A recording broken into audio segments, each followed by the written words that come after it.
Hello, and welcome once more to a Saturday night hobby hangout with me, Lee, the Forger of Mars. Plans for this evening is a bit of a mismatch, again through work and basically life in general. It's been a bit of a long week, to be honest with you, and not a lot of time to actually do much at all. So, oh, hello there, Adam. Welcome to the stream. So what I was planning on doing today was actually going over and correcting a few issues that I have with some of my Titans. Now, a few weeks ago, when I was painting a big chap, the War Master. I move him out of the way. So this fellow, you guys helped me out with the purple, because it wasn't, as you can see, this looks a little bit more on the pinky side, whereas this on the War Master doesn't look so pinky. And with that, I wanted to bring this one in line with this one. So not only is that going to be doing that with a this warlord, I've also got a warbringer, which I also got to do. So I'm going to be attempting, well, not attempting, I will be painting over on these bits. Why, thank you very much. That's what I was aiming for. It's meant to look mean and nasty and menacing and massive if I can get the focusing work to work on this thing. But yeah, so that's the plan, at least for today. So I've got that, the Warbringer. I've also got to try and repaint over another Titan. And it's basically, I was experimenting with doing a black shield Titan Legio, but I might as well just try to make use of the model that is built and painted and just repaint it, remove the plates, put new plates on, and make it into one of my other Titan Legios that need a Reaver, so it will just balance out the numbers. It looks a bit like, yeah, too much like a Necron. Well, as I say, it's a fugly head, but it's not my favourite head out of the many, but it's appropriate for this traitor engine. And with the others, because I've got the other 3 Titans that focus in, there you go. So I had to do something different with this one, just to make it stand out, so they weren't just all the same. Both the Loyalists have the basic sort of knightly helm. The Legio Krytos one, which was the last one I painted, has the more sort of traitory, spiky knightly helm one. And I just thought this would probably go well with this particular one, which, as I said, I tried out with the other heads, because you get all 3 head options in this particular kit, so it makes a huge difference, so you can chop and change. And I just thought, yeah, I wanted to make it stand out from the other traitor one. So, and obviously traitor ones should look a little bit more menacing than not, really. So I'll just put him back out of the way. Yeah, so there was 2 Warbringers to be done. So this one again, which is the same as this, you just need to go over with some lead Belcher, then use the Magos purple, a couple of coats of that to bring it so it's more of a metallic-y purple like it had with that, with the War Master. And also this guy. So what I did when painting this one was something different to what I normally do with the painting, where I would it was all the trim. It was the trim's fault, basically. So I got lazy and I just went over the armour plates with gold and then picked out the colours. And when I went over with the contrast, which was aphomatic blue, it's got more of a greenish tinge to it, whereas the others have more of a tealy turquoisey, which not adds green, because obviously when you're layering these paints, what's underneath has an effect on how it turns out. So again, with this, I will be going over those green areas with lead Belcher, and then using the aphomatic blue a couple of times to bring it to match the rest of the Legio Volcanum engines. So there's those two. So that's more fun.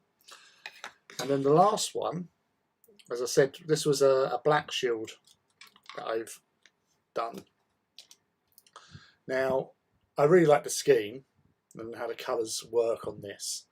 And this will be the second time that I've actually painted over one of these. So I'll be popping off the pads, the top pad here as well, knee pads, and I'll save them because if I ever do come back, that's half the battle won. And then I'll be painting with using other pads going over and giving it a fresh look. And I'm fancying doing Legio Krytos with this particular one. So that's what I've got planned for this evening. If I make it to get them all done, I'll be quite happy. But I'm just going to literally do what I can and get it, get what I can get done within the time allotted. Obviously, it depends on you guys in the chat, keeping us company, keeping me going, and sharing tales and japery in the chat. So let's get cracking with the plan. Now we'll have to tie my hair up because it's still warm over here where I am in England, and the old fan is on, but obviously it's blowing my hair into my face. Hey there, Hallam. Nice to see you again, dude. Just bobbing in to say hi and keep my hobby inspiration going until I can next pick a brush up in October. Oh yeah, because you're still in basic, aren't you? For a few more weeks. So I hope that's going well for you, dude. And yeah, I hope that you hang around for a little bit for as much as you want. As I say, just pop in, say hi, joining with whatever's happening, and then yeah, let's say once you're back and brushing, hopefully you can get in and join us again. I am trying to make inroads into finding out what I need to get in order to actually have people on the stream with me. So in the future, obviously, it would be nice to have some of you guys maybe actually come and hang out as such with us here. Even if it's just chatting, maybe not even. If you don't want to go on the camera, that's fine. If you just want to just literally just be here, chat with me, chat with the group, just to sort of get people more invested and hanging out more, basically. So I'm making inquiries with some of the people that I know who work with computers and online services and stuff like that, because I have a very basic understanding. I'm surprised I've actually got this going. So yeah, one day. But yeah, that's something I'm looking at doing. So it would be nice to have some of you guys joining us and participating in the future. So I swore I would never collect or start a GW army. I now have 2 Warlords, a Reaver, 2 Warhounds, 3 Questoris Knights, and 12 old epic Mark 1 Knights. Yeah, I've actually got some of those old Mark 1 Knights as well. I've only got about 7 of them. I got them many years ago when a few people that I was on a hobby, funny enough, a hobby group. We were debating about doing like a little sort of epic army project, and we got basically onto eBay and started buying up bits and pieces, and yeah, that's why I got several of those knights that I found, and some like land raiders, loads of little infantry, and yeah, sort of went from there.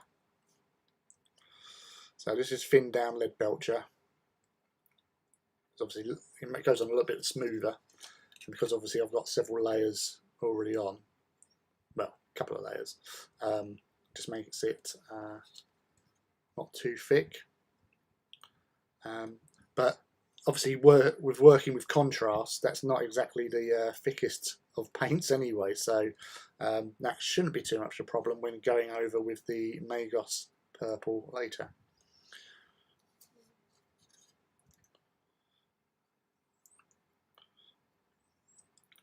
With those baby knights, I did actually, I must find that really. I did take a photograph of one of those baby knights on top of a Titan, like Warlord, when I first got them, just so people could see the difference in scale between them, basically. But yeah, so I don't know what. So I've got to go through my phone and try and make an album of my Titan exploits.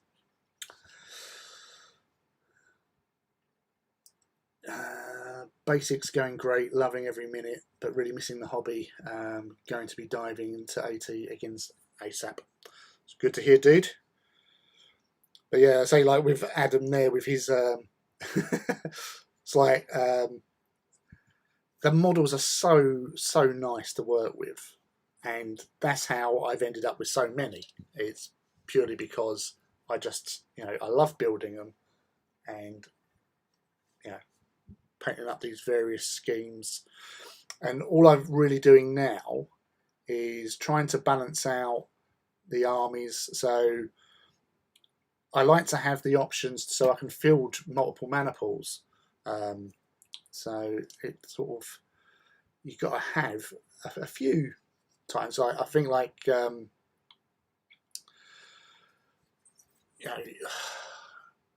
like 3 warlords would be like a minimum for a couple of the formations. 3 reavers would be minimum for others.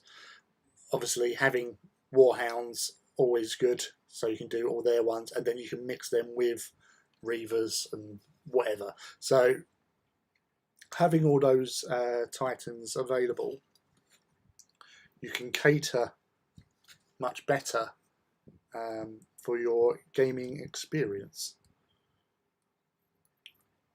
So I really got to get some games going as well soon, because I have been itching to get back onto a table and blow stuff up.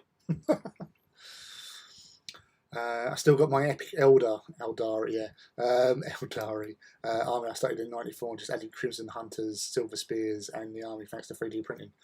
Yeah, funnily enough, that was my army for epic. I had all these titans, like the old warlords. Sorry, I had a reaver. I had no warhounds back then, because I had a thing for the elder. I'm calling them elder because that's the old style, and that's what they were called back then. So yeah, so I had like elder, like aspect warriors, because I was doing like Biortan, which was my craft world of choice with my 40k stuff. But yeah, it was like the original wave serpent, the one that looked like an iron, with a big head up front.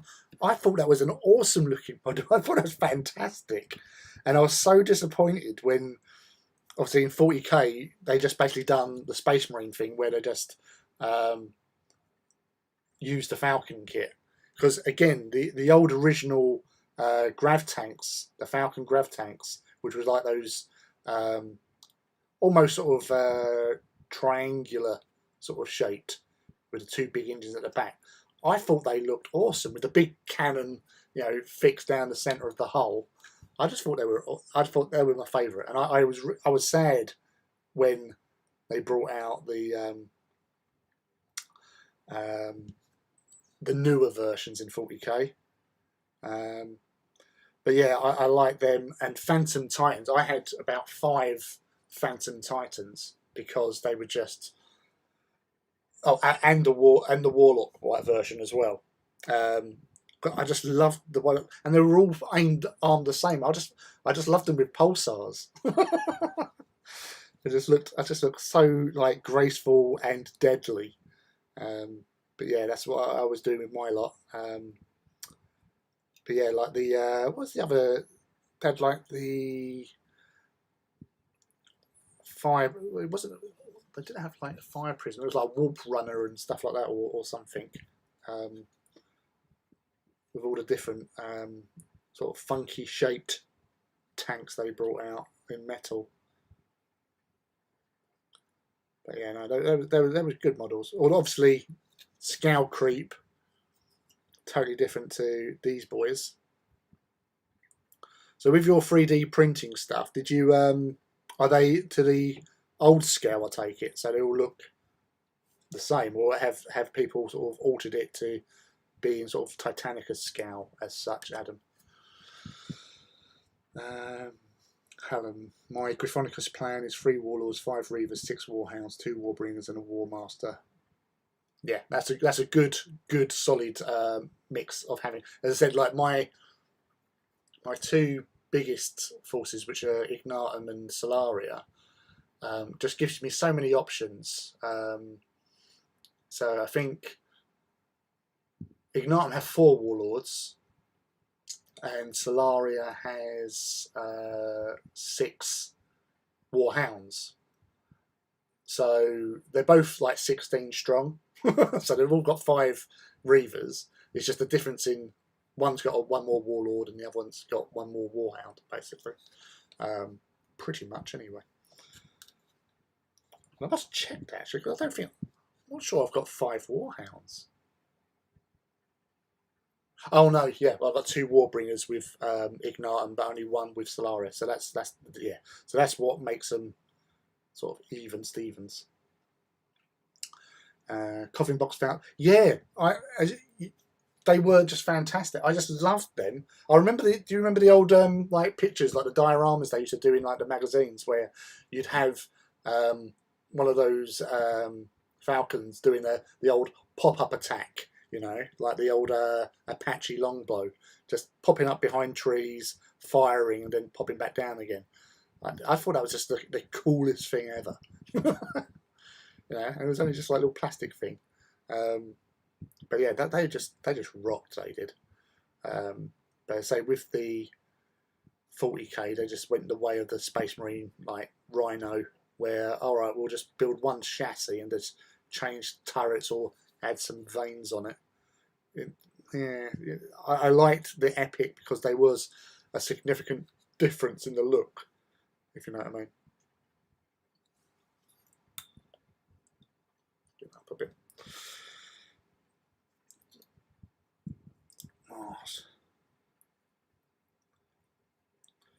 Hallam, have you got some of your Gryphonicus up on? What is it? Am I following you on Instagram or is it Twitter I'm following you on? Because I know I'm following you on something. I can't remember which one.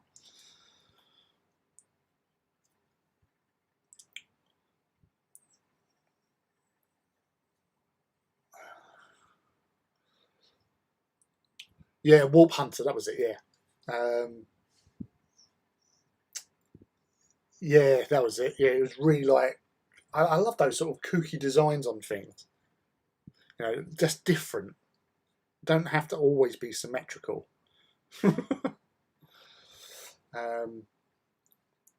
You're doing Legio Ignatus, or Ignatum, or Ignis. There's a few, or Ignat, or Infernus. No, is it Infernus? Infernus. Lots of I ones.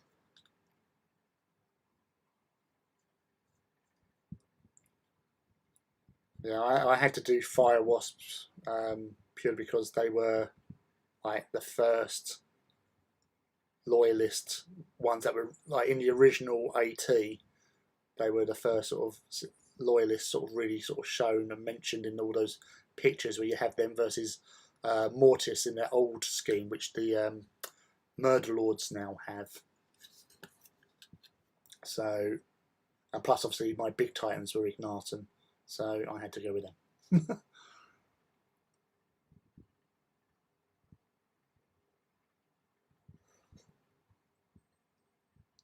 I think it's on both. I have my Warbringer up on both. Alright. And you've not shared any of your picture yet. Alright. Well, one day I hope to see some of your work, Adam. So feel free to tag me on, if on Instagram or Twitter, because I always like to see what people are painting. Because that's the thing. With the good thing about like things like Twitter and Instagram, as long as you're not sort of getting involved in stupid arguments or anything, is that it's a great place to get inspiration and ideas.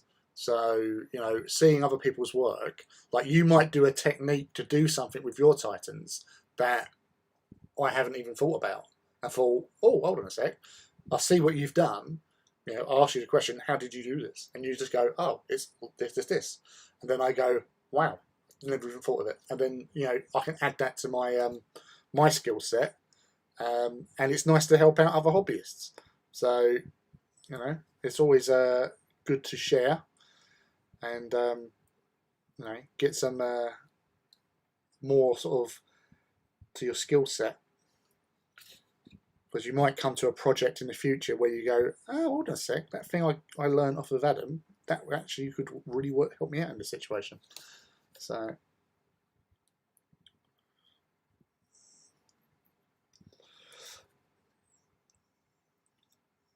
fire wasps, sorry, I can't get used to this stupid high gothic nonsense.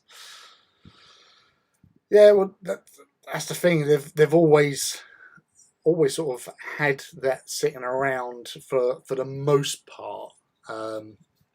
Obviously, originally it was fire wasps and death's heads.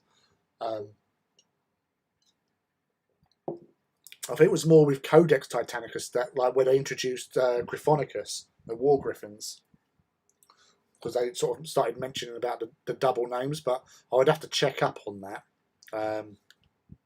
It's always good having those old books available to sort of lick through and just check.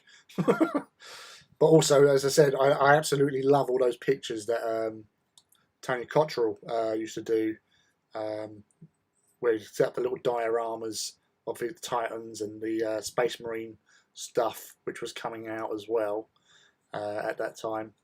It really does sort of those sort of things really inspire your imagination, and it's what drives you at the end of the day, I find. All right, awesome. Just posted a pic on Twitter and tagged you, Josh.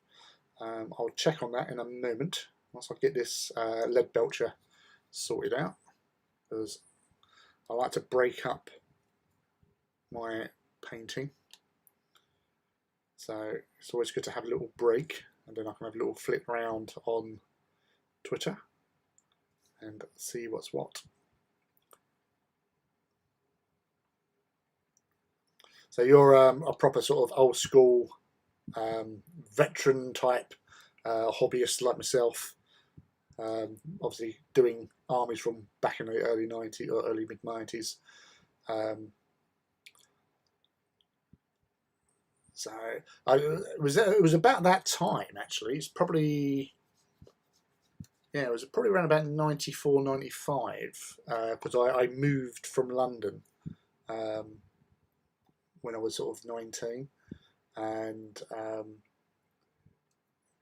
there were just, I was working like 6 days a week, quite long hours, so I didn't really have time to do anything. And then obviously making friends with people and going out to pubs and clubs and stuff. So I had that a few years off from the hobby.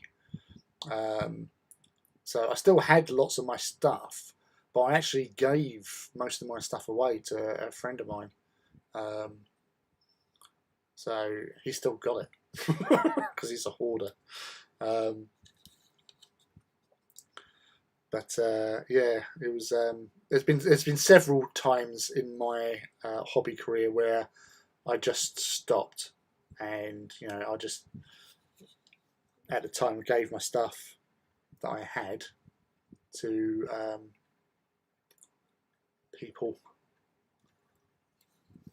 that were still hobbying, because I just thought, well, someone might as well get some enjoyment out of it. So that was cool.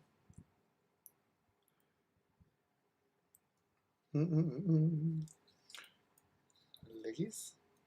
Now with these bits here, I'm leaving that as it is because one, it looks alright. And plus it's nice because there are tilt shields. You would assume they'd be slightly different to the actual armour.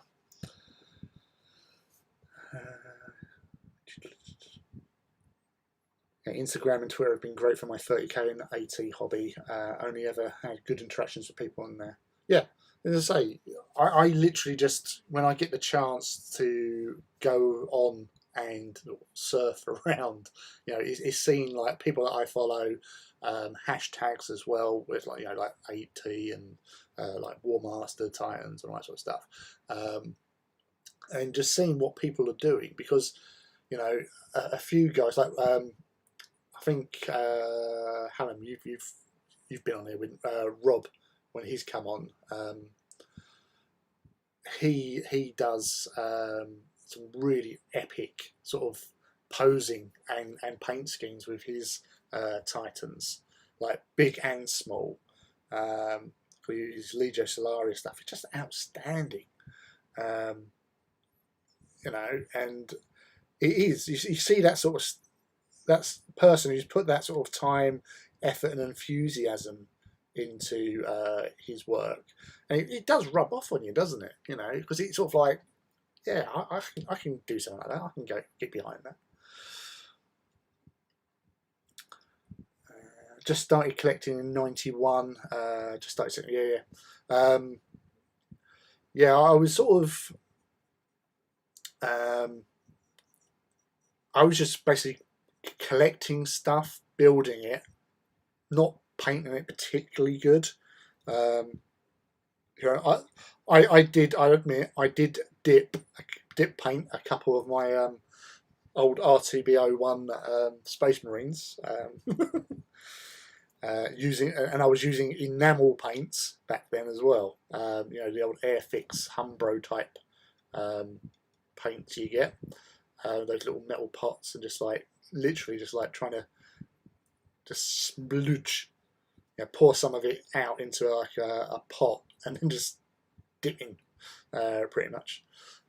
Yeah, I had no skill or technique, I admit that. That didn't come for many years, to be honest with you.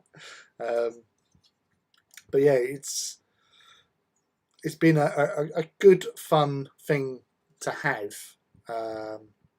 because the hobby, it can be quite,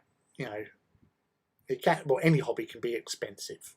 Let's not joke. Like, I know I have friends and relatives who play golf, for example, and like they're going out and blowing like a couple of £100 on a golf club. I see that and go, Jesus, I could have bought like several Titans and and accompanying paints and still have change. So. And I'll probably get more satisfaction out of the Titans than golfers do, unless they're particularly good at what they do. But yeah, it's just one of those things, isn't it, with hobbies? But many hours I could be sitting there, like listening to an audio book,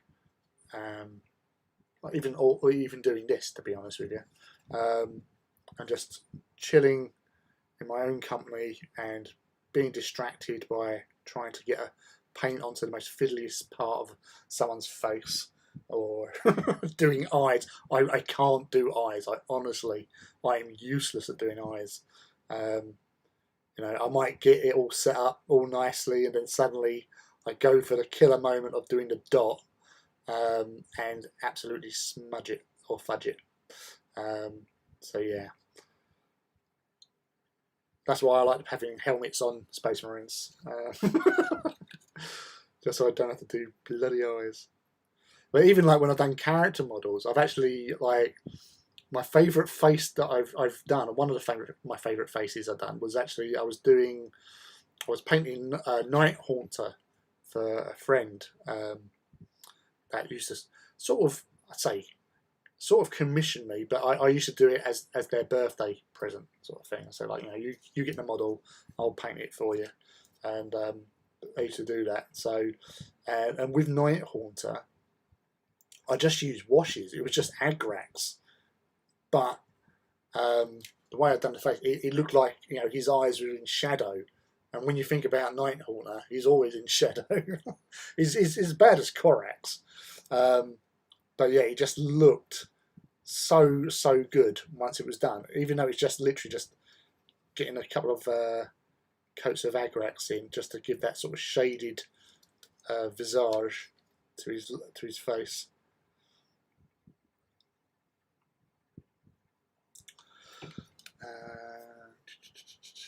I spent a while hunting RTB01 Marines 5 years ago from my Space Crusade H30. Yeah, I've still got a couple which I got from an eBay. They just chucked a load of stuff in with it. So I thought, oh, that's a result. But yeah, they're the size difference.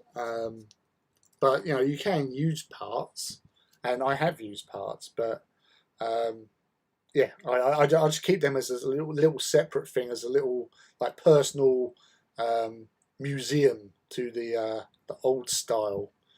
You know, because I say those box sets when you've got like 30 Marines, three tactical squads in a box, and also what I really enjoyed was Space Hulk. And in my first ever White Dwarf, which was 120, they had rules in there, like their early sort of like chapter approved type thing, for using power armor in Space Hulk, and that was actually really cool. You know, having a tactical squad go around, you know, like they had, it was cheaper for them to move and turn because you had like your set points, so like you had 4 points sort of thing, but yeah, it only cost 1 to move or turn, whereas it cost you more. Oh no, I don't think it cost you anything to turn because it was cheaper than like, you know, Terminator plate, so to represent that, you know, it's more bulky and cumbersome.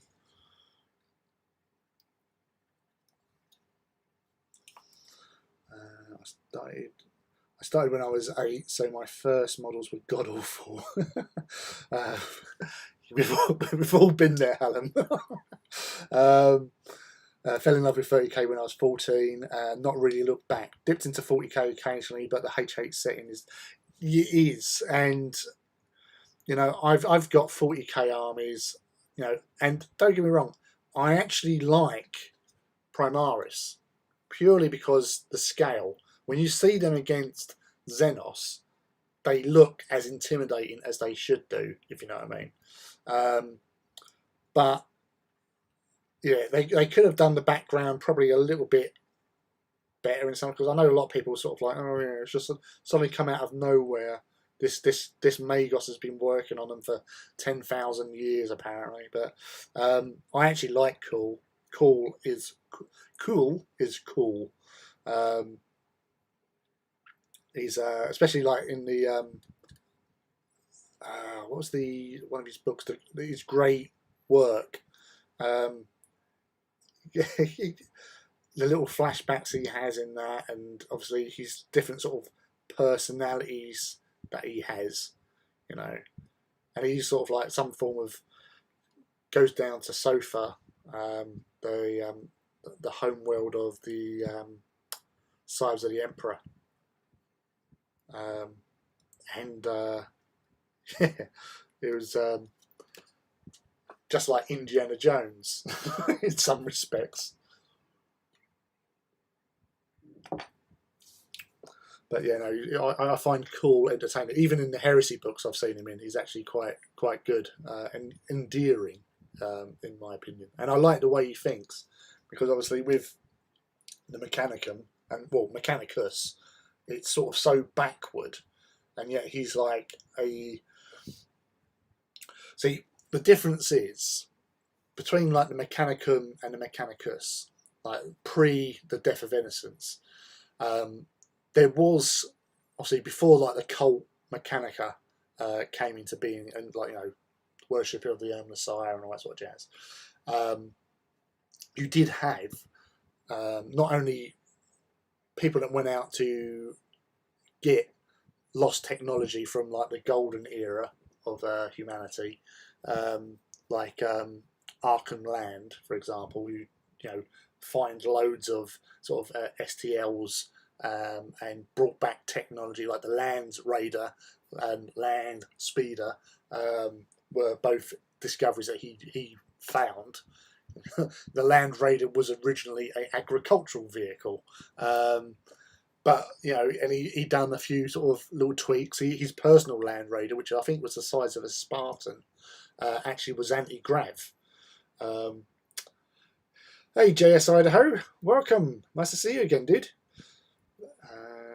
Day's going okay. The day at work was a bit tedious, and I've had a few rough days all round, to be fair. But I think Saturday night has sort of helped, bring me out a bit more, and put a bit of a smile on my face.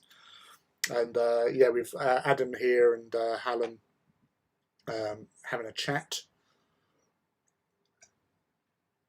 Are you hobbying tonight, JS?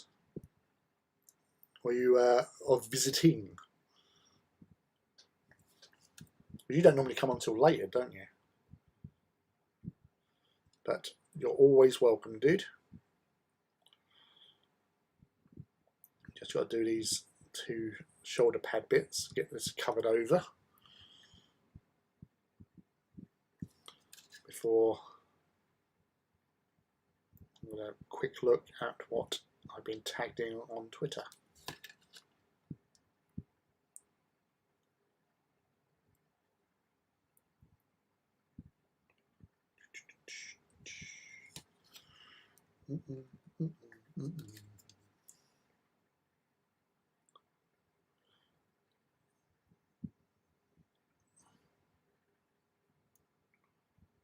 Yeah, so I recently, like the last couple of days,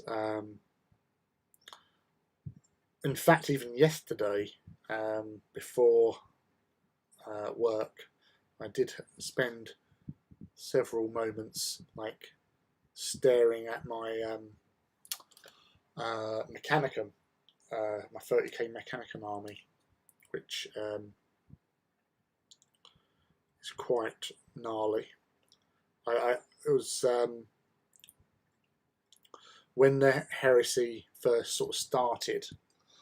I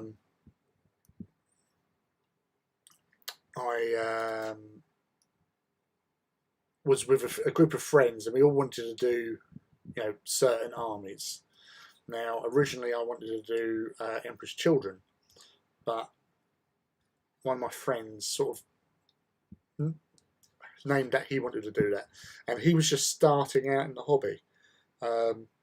So I thought, well, if he wants to do Emperor's Children, let him do Emperor's Children, and I'll do something else, because the worst thing I could have done was actually paint Emperor's Children alongside him.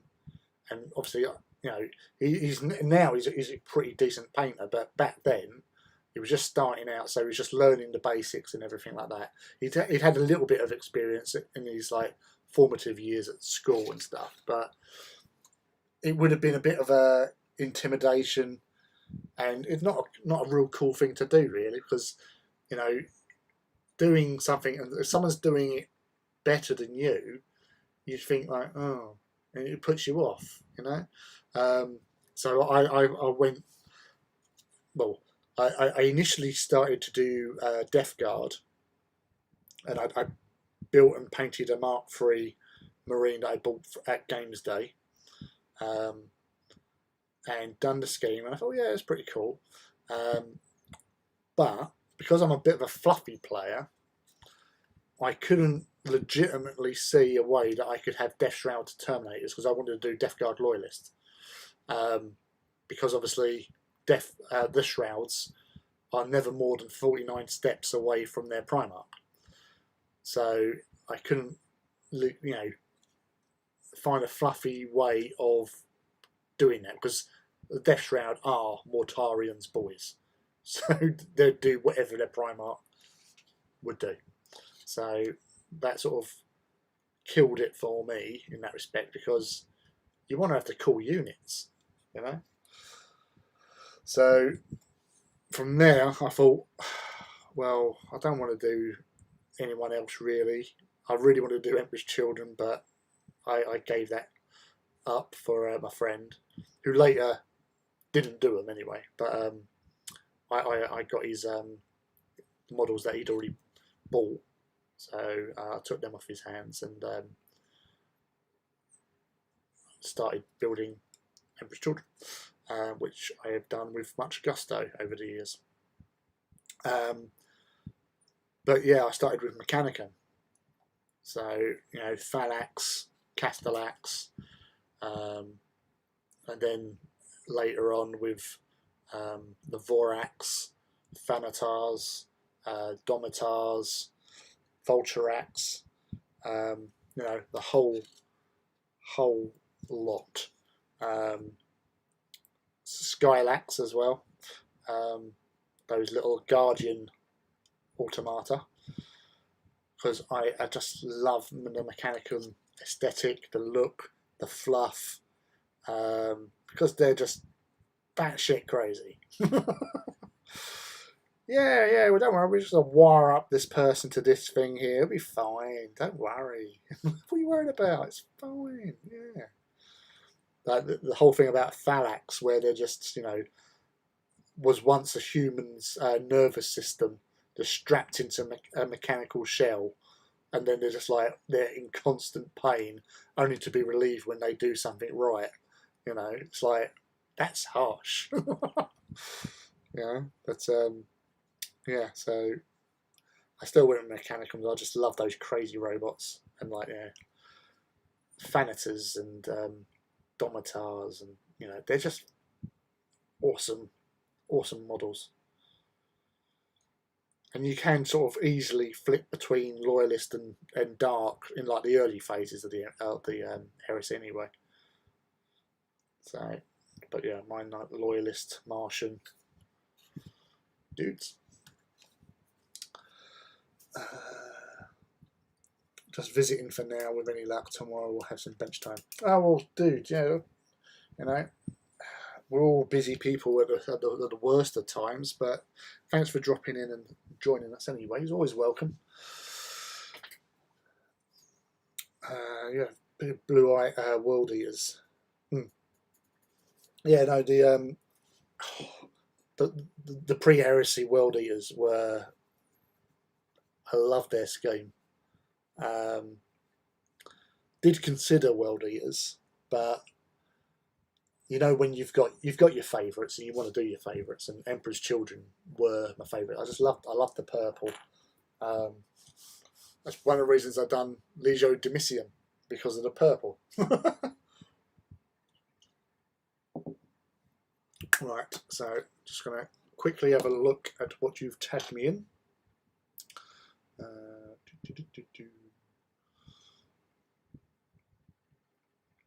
Ah, nice.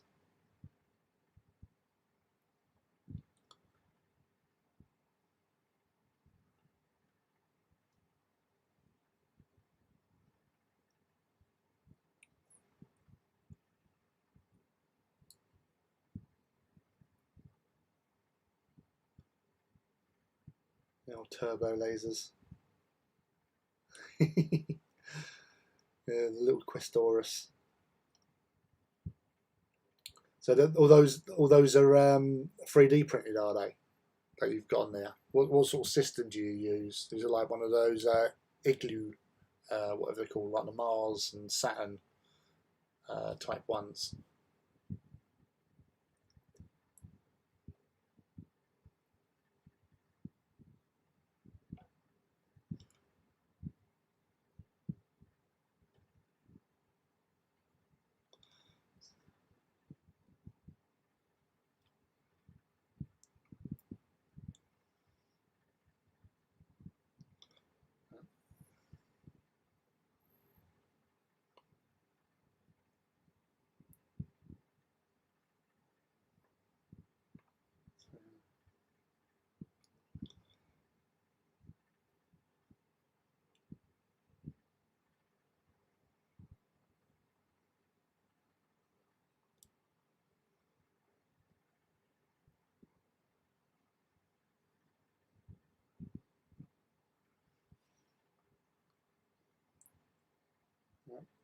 Get that back on there. So I have to use my phone to see what's happening with the chat. Oh, the Pro 2, yeah. I think they're. Honestly, I did actually go onto like Amazon today to have a look at what the prices were like on a 3D printing, just for inquiring. But yeah, no, some of them are actually, they've come down quite a bit in some cases. I know like lots of people were sort of going for the Saturn. Like a couple of my friends have actually just gone out and got themselves a Saturn. But I know like things like Grimdark Terrain in particular, they do some sort of files and all that. You can sort of subscribe to their thing or buy the files for download, and you can print off some really awesome looking terrain buildings for your AT stuff. I'm not sure if you can actually, you might be able to upscale them as well actually, if you wanted to go really big on that side of things. But yeah, I know a couple of guys that I know of 3D printers, but knowing me, if I got one, I'd probably do something wrong and just blow myself up. As you do. Well, as I do anyway.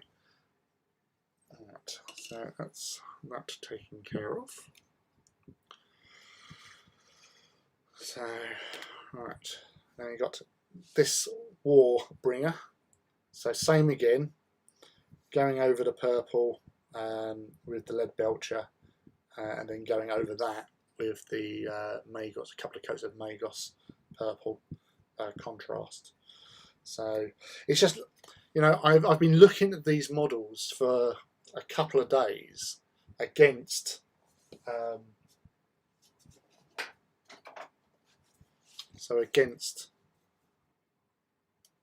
There's a very subtle sort of difference between, but you can see like I prefer the metallic-y look because how the lead Belcher comes through the contrast.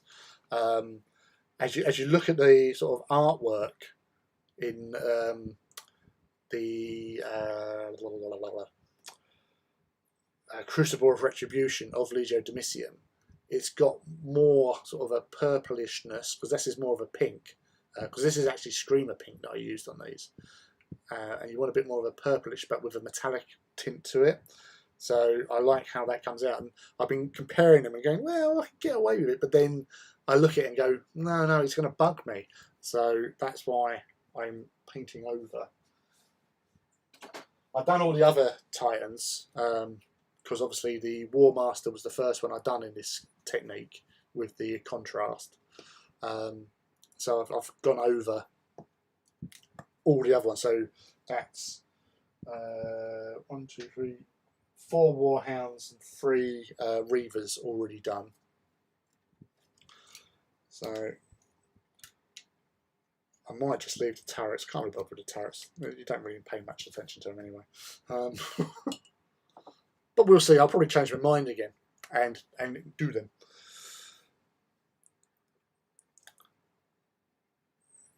Did I notice what he was standing on? No, I'm going to have to go back and check that now. Was it's the Fire Raptor. It's like he's surfing. Yeah, look at me, dude. I'm surfing on a Fire Raptor.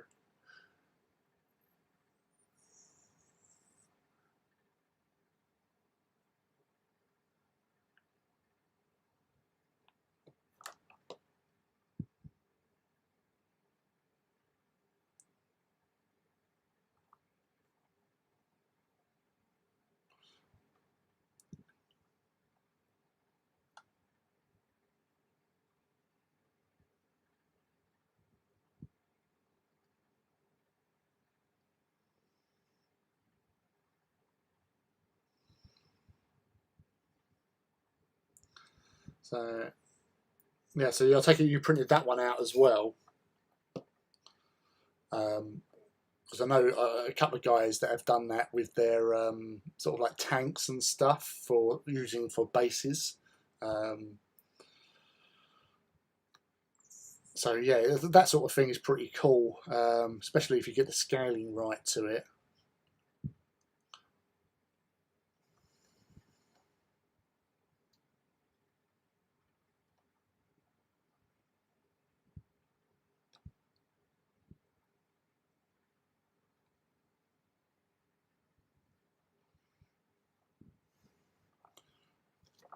That's all good. I say it's all part of the hobby.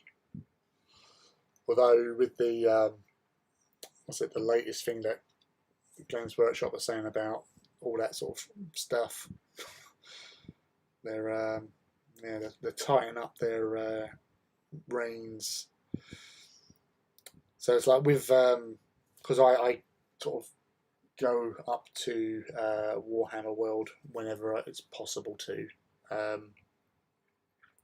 And I know quite a few people in there, so that's why I sort of just keep with using like proper sort of the AT stuff. But if you're not going up there and you're playing in friendly gaming clubs, societies, and stuff like that, don't really matter, does it?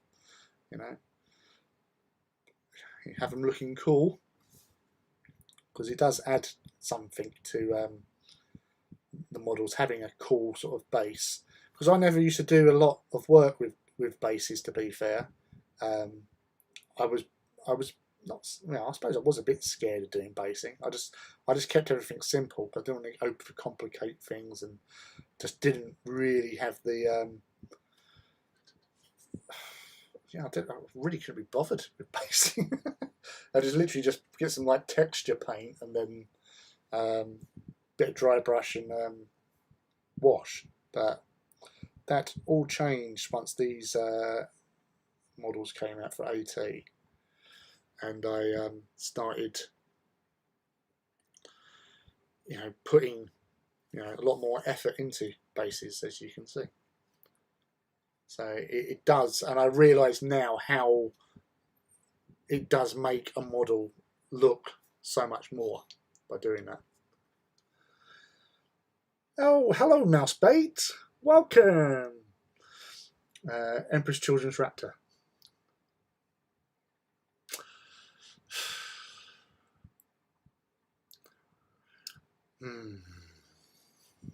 Must be early heresy, because later heresy, Emperor's Children had sort of charcoal black for their vehicles. That's why I don't have any purple tanks.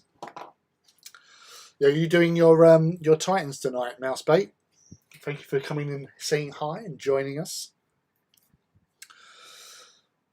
The vast majority of my old elder is genuine metal. Yeah, that's what I liked about them. They could really hurt if you flung them. Yeah, he's not allowed in official tournaments. Yeah, so yeah, well, obviously I'd done the only official tournament they've hosted so far last year for AT, and I got second place best army for the Loyalists, so pretty chuffed with that. Honestly, I don't know how I got that, but it was Solaria, and with the Solaria scheme, it does sort of stand out more, because there weren't that many Solaria down there. It was mostly Gryphonicus, sort of Nova, Defensor, sorry. Nova Guard, aren't they? There's some Ignatum, Atarus, a couple of homebrews, Legios as well. And Astorum. There was quite a few Astorum up there. And Gryphonicus, of course. Ever popular Gryphonicus. So, and there were such great hobbyists as well. Like, really friendly guys and girls that were turning up and bringing their Titans to battle. And it was a great event. It went really well. And it was my first official sort of weekend event I ever done with Games Workshop. I've attended Conflict. They used to do in sort of like late 2000s down at Alexandra Palace. It was a like doubles combat patrol type thing. They were fun to participate in. But this was my first sort of campaign weekend at Warhammer World. And I'd love to do it again, because it was good gaming. Everyone was really friendly, and the models, seeing all those Titans as well, was like such a great array, which you can, if you Google, is one of Tabletop Standard did a sort of video of like a collage sort of thing of all the photographs that they took of the entrance into the sort of painting competition. And there's some really amazing paint jobs out there, and that's really cool. As I said, that's on their YouTube channel on Tabletop Standard. The Legio Walks, that was it. That was the event. So if you Google that, Tabletop Standard Legio Walks, I'm sure you'll find a link to the video. And just seeing all the amazing sort of talent that there is out there in the sort of community painting Titans.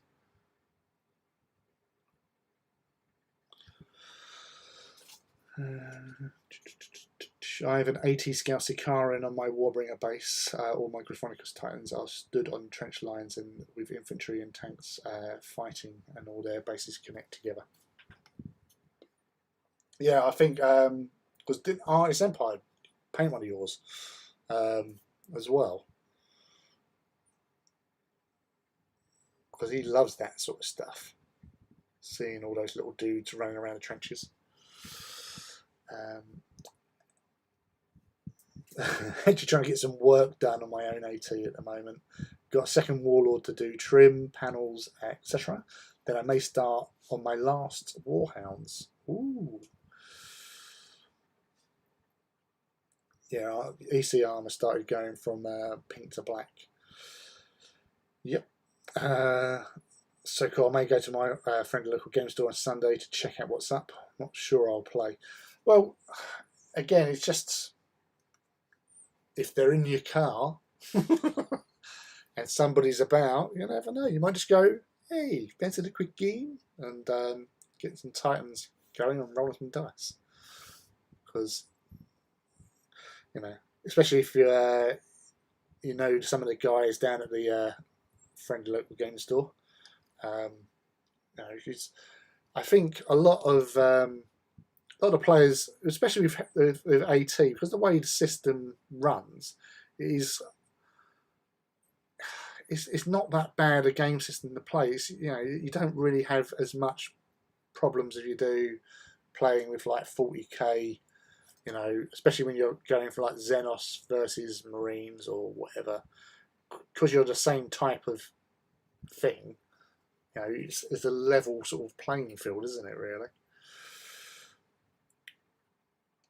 And by local, I mean 2 out. Bloody hell! 2 hours, Jesus. Almost. I'm almost 3 hours away from Warhammer World, so it's that's dependent on traffic, obviously. But yeah, 2 hours.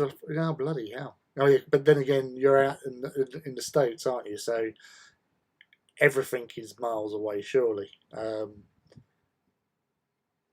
So yeah, you've got to travel. See, that's something you could do. Set up a little friendly neighbourhood game store. You got space in the garage. There you go. Mouse Baits. I can see neon signs. Come to Mouse Baits. Play the games. Roll the dice. See who wins.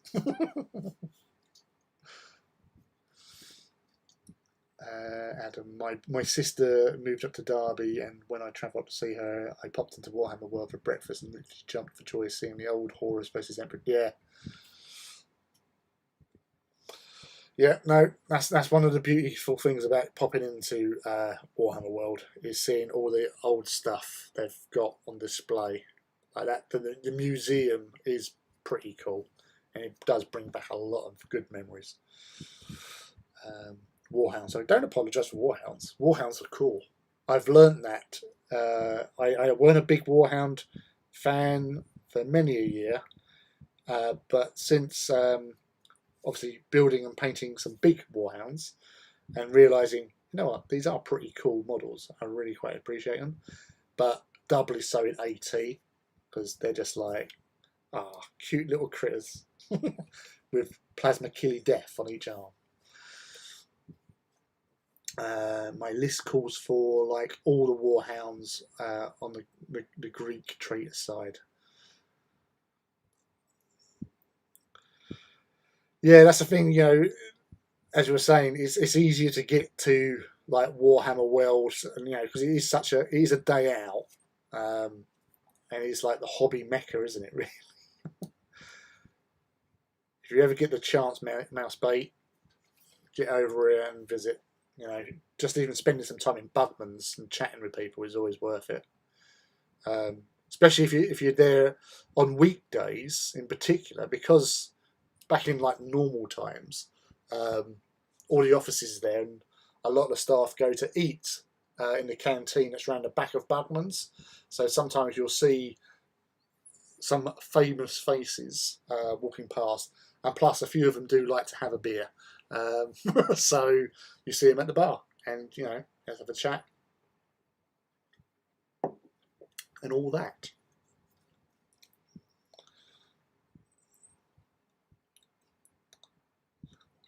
#wow. Yeah, in the States it's like 30 minutes is a normal commute to work without traffic. Yeah, actually, because where I work, it takes me an hour normally, because obviously we don't have states, we have counties, which are like states but a lot smaller. So I live on one side of my county, and I work on the other. But that takes me an hour. I think the fastest I could do it, if I was to break speed limits, would be about 30 minutes if I had a more powerful car. On a good day without traffic, I can do it in 45. My main freaking goal is to get to Warhammer World and spend all day or two. Yeah, hotels right next door, virtually, or 5-10 minute walk around the corner, and then you like go there, play games for a day, and then do some shopping and go around the museum, live in Bugman's. And then just crawl back to your hotel room and just crash and dream pleasant dreams of plastic and resin, because they're always pleasant dreams. When you ever had a nightmare about a Forge World model, honestly. Warhounds are awesome. I honestly don't like the Knights as much in any scale compared to the Titans. Yeah, well, as a person who has a lot of Knights in big and small varieties, I love Knights. But yeah, in AT, when you're looking at a Titan and then looking at a Knight, there is no comparison. Talking about Warhounds, there was a Dyer and a Grey Reaver with 2 Warhounds on change. Has anyone got a... Oh yeah, I remember seeing that. I'm trying to think. I know who. I can't think of their name. I know did it. I honestly can't. I can't think of who it was. Sorry, mate. That's gonna bug me now.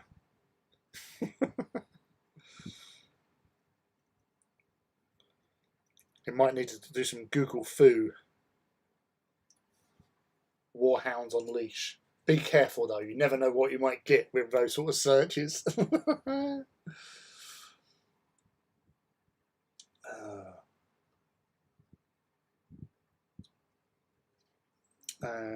Yeah, I'd love to see that again. Yeah, no, he's different.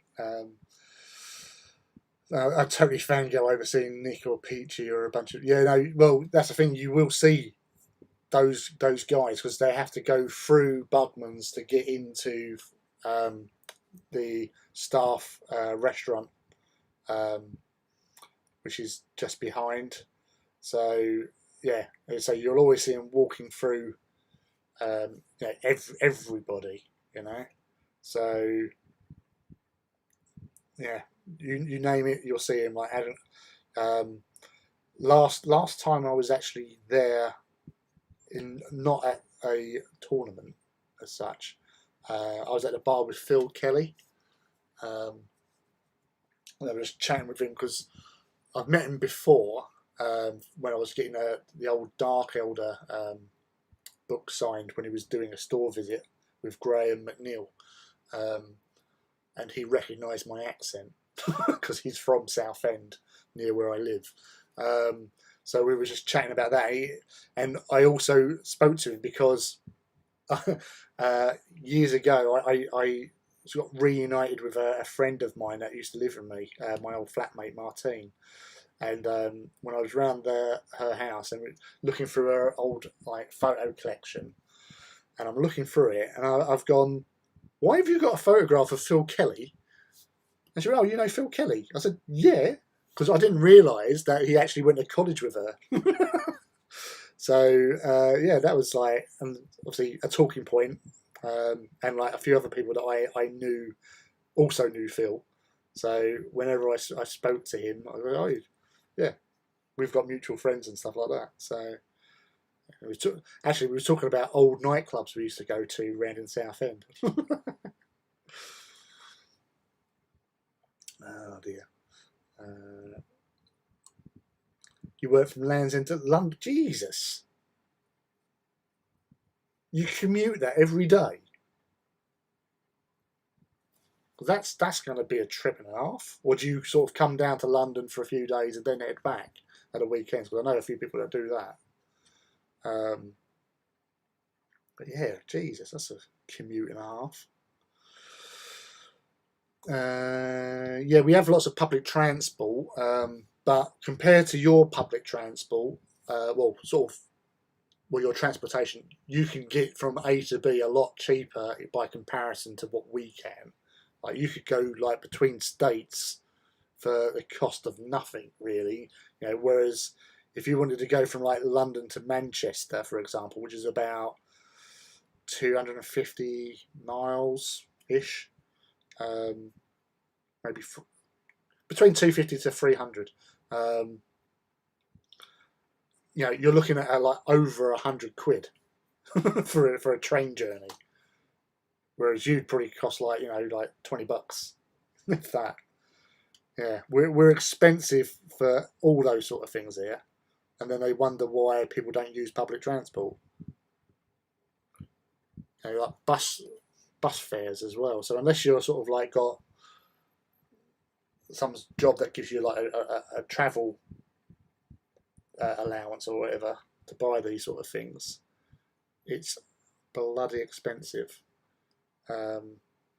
If you were working in London, you're looking at a good few £1,000s a year for a season ticket for getting on trains into London, and that's from the home counties, as we call it, like the near areas to London.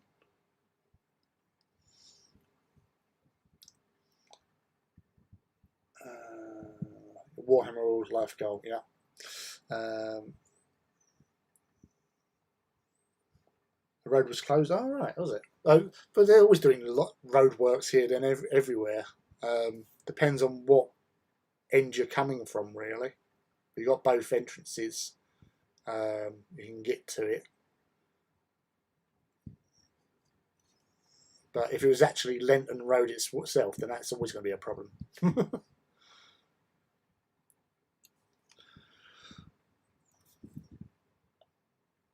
Yeah, rule number 34. Oh yeah, you're saying Bucklands is the perfect stalking. Yes, it is the perfect stalking location. Literally at lunchtime, and if you're in a gaming hall, like I was before the event I went to last year.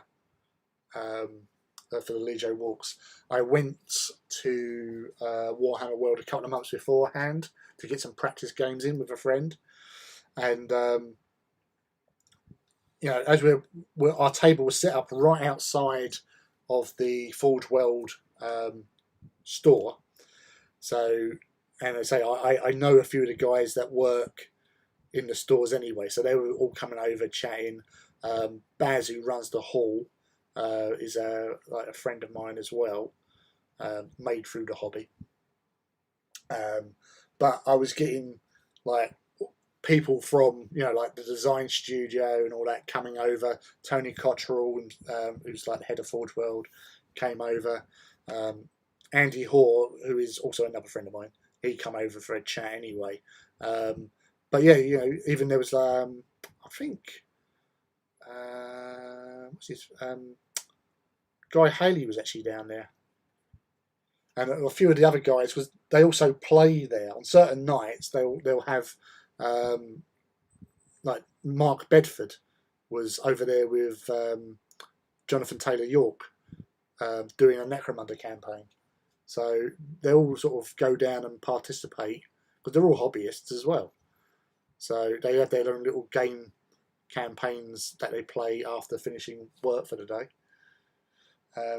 So yeah, you definitely, if you get over here in Mousebait, you will definitely see people, and they're always friendly. They're nice to speak to.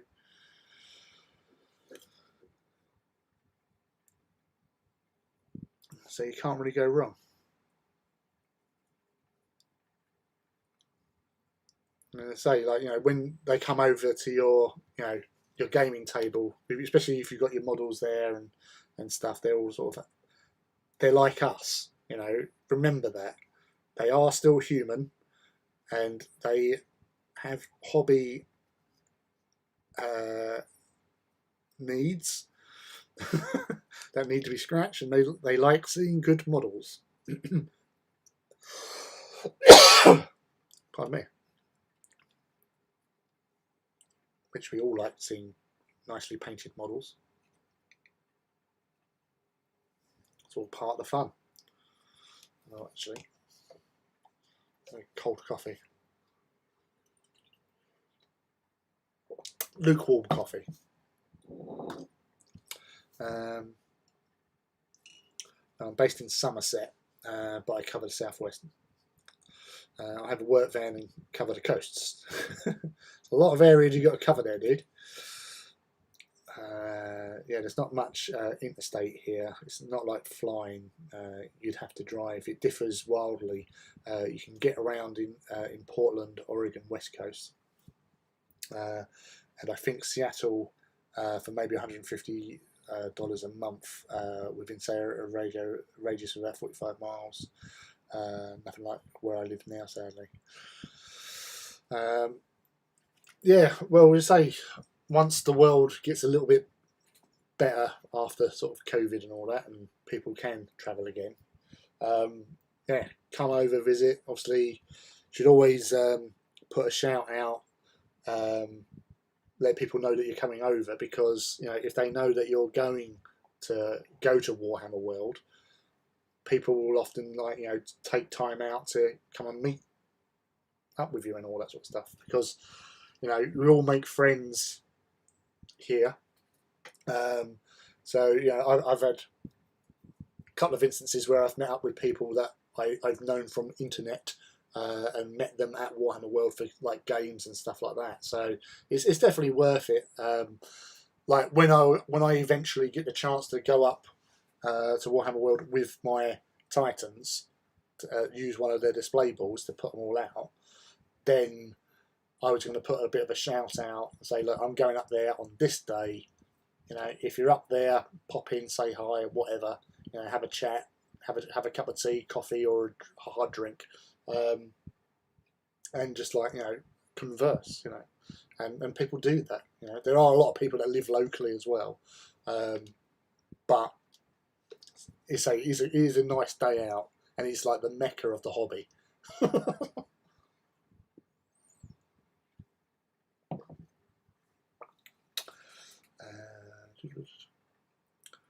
I definitely will try and meet as many peeps as I know possible. Yeah, always just put the shout out. I'm coming over, guys, and people will they'll sort their diaries out and head over, as long as you give us adequate notice.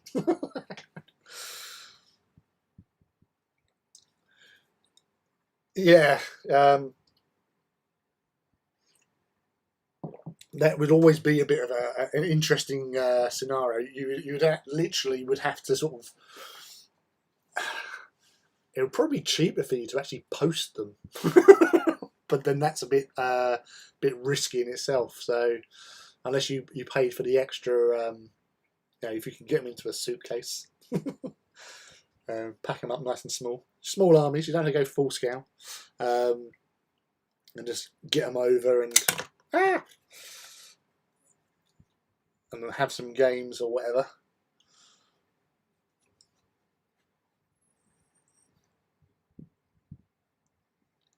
I'm going to be in Derby for 2 weeks, but won't be for a long. Yeah, that's the thing. It's like at the moment you've got to, like for game tables especially, you've got to book in advance. You can't just like sometimes, like if you was visiting during the week, like it's like term time, school term time, you can sort of pretty much rock up to the door and you'll have a table there. But yeah, in this COVID world in which we find ourselves, you do need to sort of book in advance to avoid disappointment, and also to unfortunately they're not doing the thematic tables. Oh, that's something mouse bait. Oh, the thematic tables, they are beautiful. They are something else.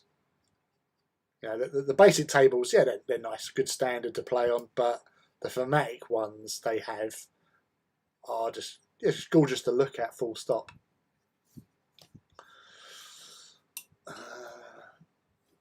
When I finally go, I'll be shouting for like months. Be sure you do. Yeah, I was thinking about posting them to a friend like Leaky or something, but we'll see, I guess. Plus, I need to buy a seat ticket for Warlord Titan. I intend to buy on the way back. Yeah, the thematic tables, they're I don't know. Well, you might be able to look up on I don't know, actually I'll just have a look. I'm just going to see what I can find. Warhammer World gaming tables.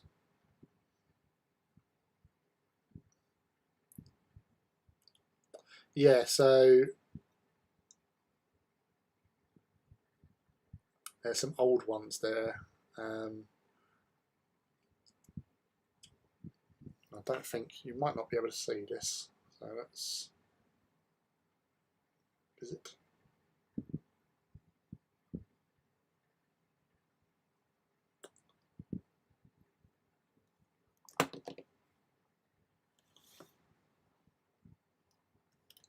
So like that's sort of one of them. That's a sort of, I think,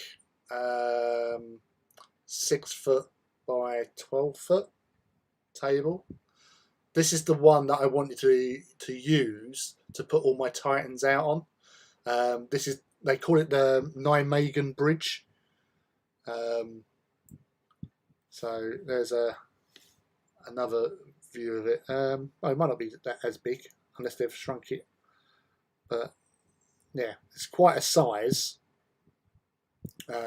So that's what I wanted to do, have all the Titans and Knights all arrayed on that for photo opportunities. But yeah, there's loads of different, like they do like ones for fantasy. So that's one of the fantasy tables. So yeah, just Googling on that, or you might be able to see Events Hall actually, because they used accept cookies. Thank you.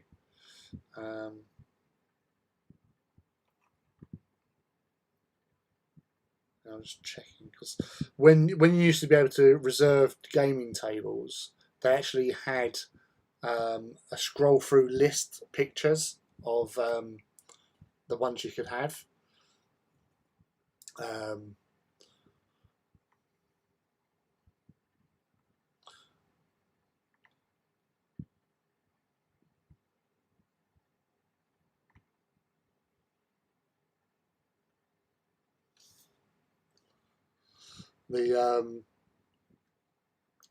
With the some of the tables there was just, I'm going to have to look it up now. I can't not show you it,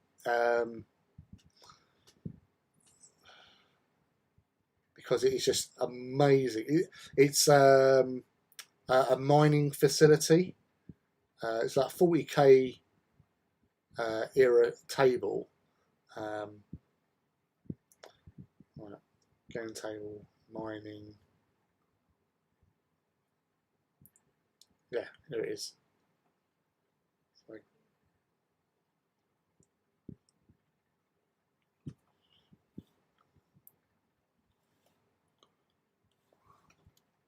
No, get off.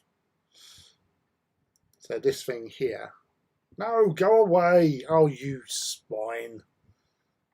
Oh, poop. Right, there you go. So this has got all walkways and everything. There's little passages underneath. I actually played a Horus Heresy game on there, which was mainly sort of infantry only. We had some dreadnoughts. Oh my god! Poop. Damn it. So showing all these awesome pictures.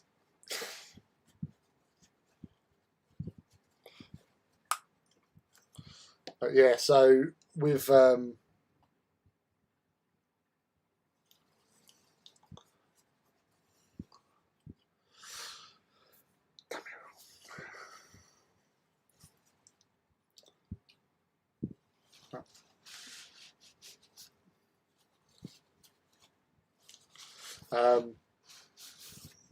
yeah.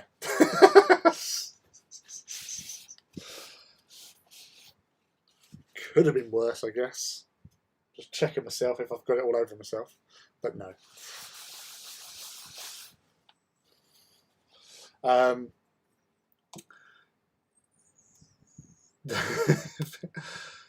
Yes, yeah. Paint pot down totally, JS. But yeah,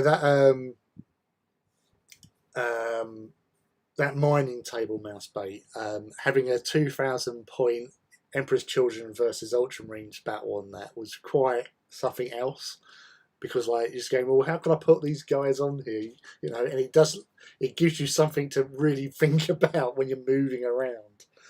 But yeah, there's so many of those sort of tables they have available that you can play on. So like real big ones, small ones, but they're all sort of characterful So yeah, hopefully when you do get a chance to get over here, because they're not getting those ones out at present, because they take a lot more to keep clean, and obviously because of sanitation or sanitizing the boards and all that, it's just easier not to get involved with having to clean them every day. Yeah.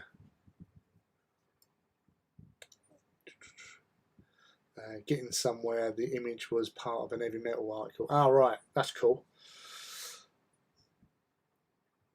Well, to be honest, so I've got lots of lead Belcher, to be fair, because where I bought lots of Conquest, getting the brushes is like that, and a Crag Blue and a Baden Black. So, although it is a loss, can't believe I've done that. So I haven't spilled something that badly in a long, long time. So if I was using that one, it wouldn't be too bad because there's not as much in there. But it's done now. It's happened. Right. So there's those two. Right. Now, let's Belcher this bugger. So yeah, damn it. See? I was so... somebody smacked me. Wasted all that lead Belcher. I totally forgot I had to do lead Belcher on this dude as well. Oh well, never mind. But yeah, I can see why you love terrain. As I say, those tables, playing games on that are so much fun. So much to enjoy with those ones. So definitely worth it.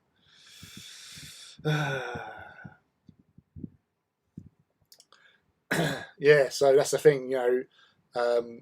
Those thematic ones are so much has gone into painting them that constantly sort of disinfecting them is going to just ruin them. So they're just off the table. You can't use them until future notices. All right.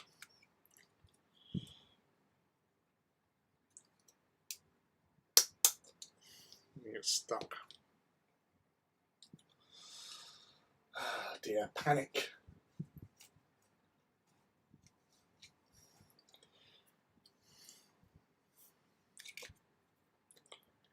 All right, let's try not to spill this one, shall we?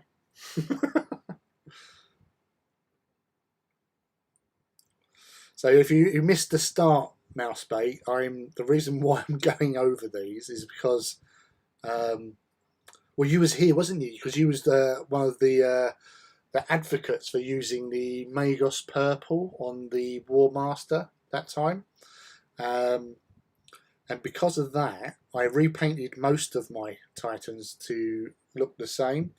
But that Warlord and that Warbringer, I hadn't, because I thought, oh no, it looks similar. But in certain lights, they don't, and that sort of thing annoys me. The reason I'm doing this one for my Legio Volcanum is because I got lazy. I admit it. I put my hands up. I'm not scared. And I painted over all the armour in Liberator Gold, so it would save me time with the trim. So I did that, but when you put contrast over Liberator Gold, it comes out more green instead of the more sort of like turquoisey sort of colour, teal colour, and it doesn't match the others. So now I'm just filling in. I should have just filled in the first place, but I thought, no, I'll be fine. It wasn't.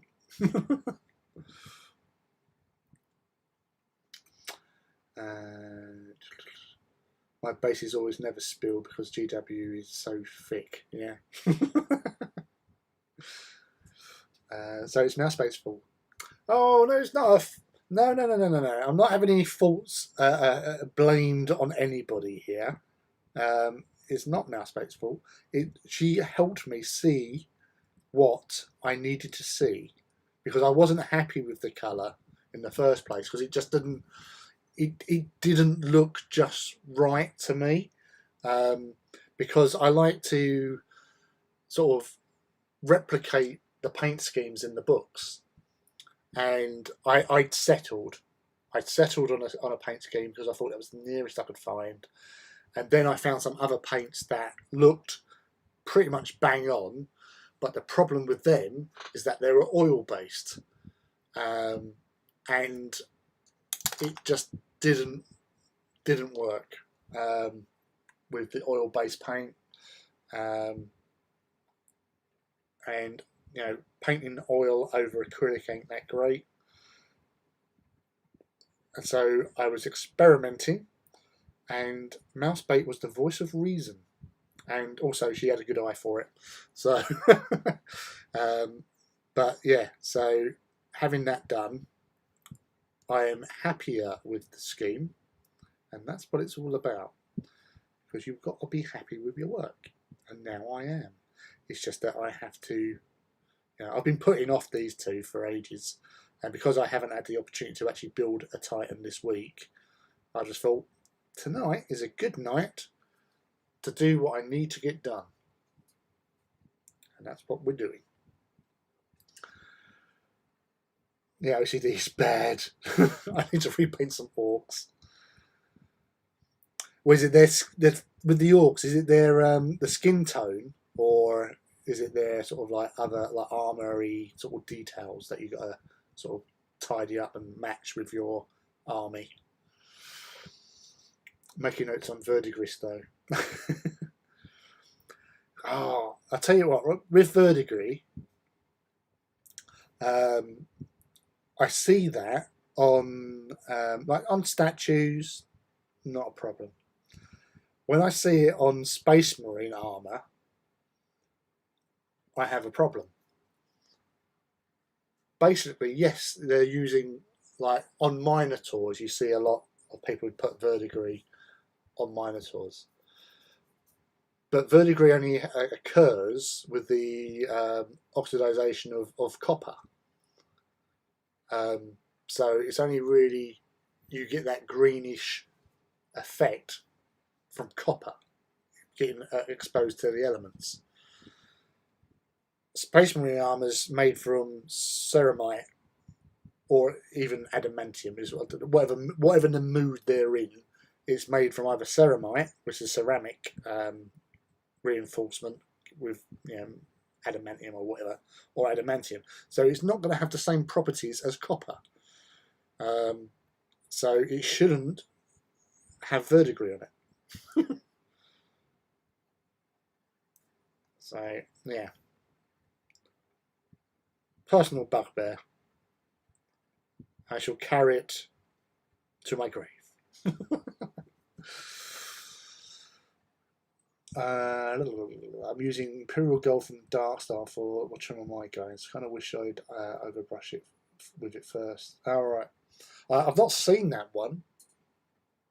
I generally, apart from a few Tamiya paints I have, because of like for my Legio Kratos, I use XF25 Light Sea Grey because it's a nice green, and I really don't fancy trying to mix up three colours to get the colour that Christopher Drew did for his guys, because I won't be able to replicate it right way every time, and that would bug the crap out of me. So I just settled on doing the XF25 from Tamiya. And you say it looks the part, so I'm happy with it. And especially after oil weathering as well, it does sort of change the properties of the colours. Yes. As long as I use oil base for washes, but not for painting myself. It takes too much time to. Yeah. Now I use oil paints for weathering. So the only Titans I haven't weathered with oil weathering is these two, and my Audax, because I don't think they need it. And because of the dark colours, they're probably like with the, especially with the Volcano and the Audax, you'd probably want to do like more of a dusty sort of thing. So I had to look at some weathering powders. Yeah, as long as you're happy with it, yeah, exactly. Yeah, it's more other stuff I didn't do a very good job. I wouldn't put on a Space Marine except for Nurgle. Yeah, Nurgle Chaos, fine. I'll accept it with there, but as I say, on normal 40k Space Marines, no. Most of my guys are very new weathering. It just happened I haven't had a chance to ship and fix up. It's just like dust. Don't apologise for talking too much, Mousebait. It's good to have some interaction, sort of thing. So, yeah. All right, okay, Adam. Yeah. No worries, man. Thank you for joining us. Thank you for hanging out for as long as you did, and sweet dreams. And I hope you get some more hobby done in the forthcoming weeks, dude. No. But yeah, no, there's no problem at all, Mousebait. And beers are essential fuel, I find. I say at the moment I'm on the coffee phase. I've got that's one down. I've got one more beer there. Finish off this lukewarm coffee.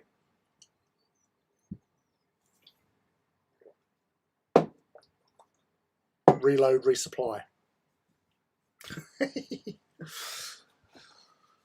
Ah, dear. But yes, so get them out of the way. Yeah, future proofing, magnetised them. Couldn't help it. Although some of these guys I haven't magnetised. Right, brush.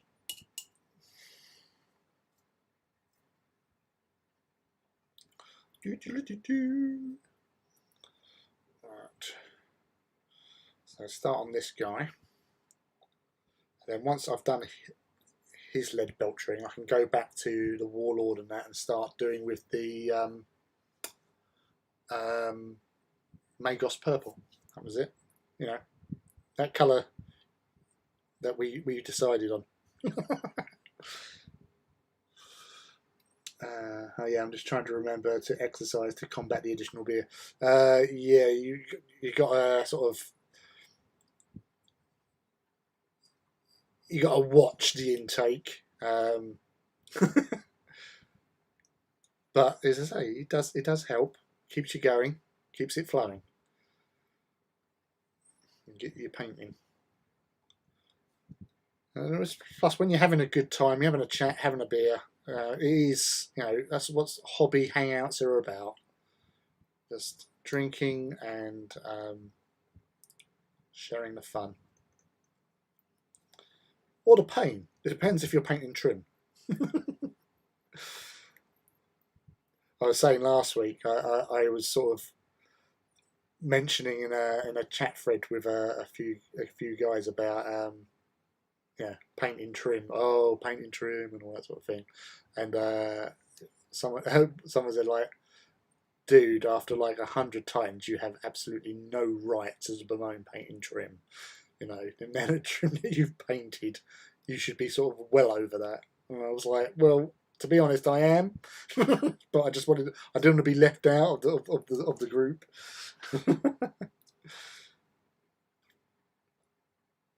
But yeah, no. So it's this evening has been. It's been quite fun, to be fair. I've had a rough old time of it recently. You know, work and you know, real life at times has been a bit of a pain in the backside. You know, so tonight I've kind of let my hair down, which I think I needed just to get my my hobby satisfaction back into, well, my hobby equilibrium, we shall say. Back. Running out of mouse bait, running about. I can't even get my words out now. Running out of lead belcher in this pot. See, I've got others.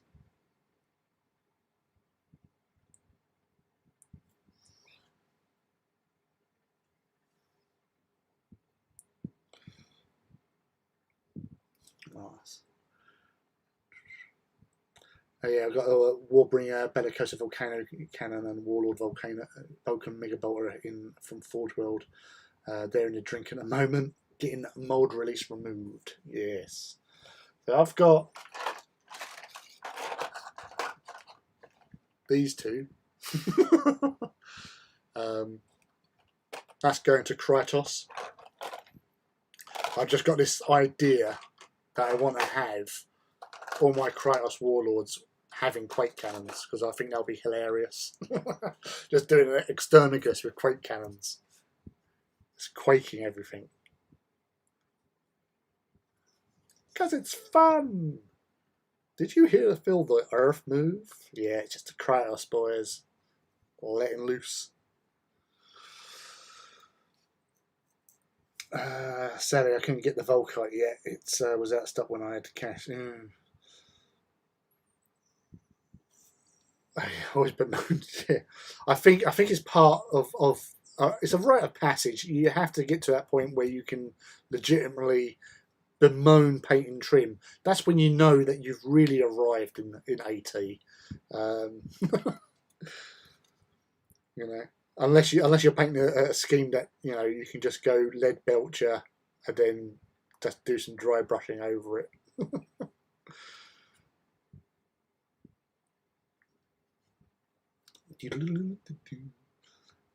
Yeah, work has been well. Everyone's mentioned how stressed they are, even after like 2-week holiday. Yeah, it's like where I am, where I work, sort of thing. It's been constantly busy, which in the old days before COVID and Brexit, what we have over here. In the summer months, in my trade, it would be quiet because people have a tendency to go on holiday, whereas they've been cooped up in various lockdowns over the last sort of 18 months, and so because they're not going away, they're spending money on doing up the house, and the last thing to do is the flooring, and so they come to us to have their flooring sort of done. So business-wise, yeah, we've been good, and that's what you want. You want to have a good business, strong, I say portfolio, but I don't know. I'm just a tea boy, but but yeah, you want to have the business coming in, and the money flowing through the shop, sort of thing, because it keeps me in employment. But it does get very tiring, because you're working at like 150% every day that you're in, and there's no sort of like real sort of let up. If you're not doing like sales, you're having to pull the work out for the fitters and stuff like that, chase up deliveries and all that sort of thing. So it's a lot going on, and because it's like constant, you don't get to sort of have a proper break and sort of recuperate, if you know what I mean. So you do need that. So yeah, it gets on top of you after a while. So you need to sort of get away from it as much as you can. Right, I'm painting over that. Can't be. It's not as if I haven't got other decals, because I've never really been happy with that particular one. So I'm just going to paint over it. Sod it.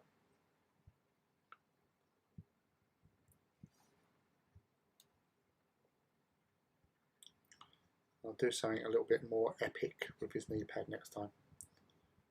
I'll just give that one coat, I'll give another coat. The other one I'm going to leave, because why? Why bother? Don't need to. Yeah, no, I will leave it. So I'll let that dry a bit first.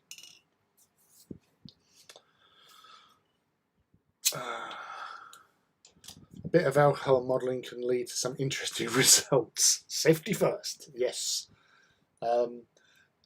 But having a drink and hobbying and those interesting results, sometimes is not bad because you're sort of slightly tipsy.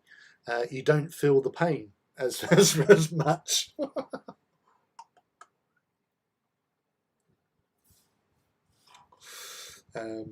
Yeah, I tried that dry brushing first and did an undercoat of Tamiya metallic grey, but then I decided to go with gold trim. Mousebite, do you when you do your trim, do you use like a fine detail brush, or like me, I use one of these, a flat brush, maybe a bit smaller than this one, but I have actually used this on trim, but it gives you so much more control to actually get those edges just touching them over, and makes trim a hell of a lot quicker. All right, flooring. God, yeah, I still need to find finish a section. Is that the wood floor that you were doing, wasn't it? I remember you posted up pictures of you doing reflooring it. It's currently holding all of the stuff. We've moved that into the main floor. Yeah. That's the thing, is when you're living there, trying to get floors done is also interesting. Trying to get that sort of organised, move stuff around. Yeah, it's a lot of work, but once it's done, it's fantastic.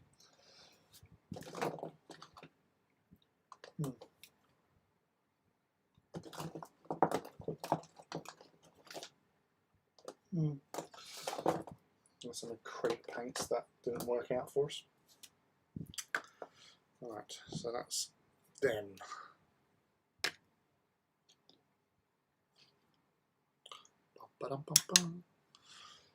Let's find my achromatic glue actually. Right? Oh, there it is.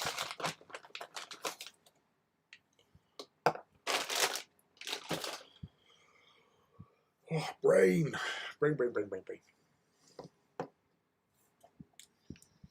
Yeah, wood floor, got it all done except joins between areas, but still got stuff all over.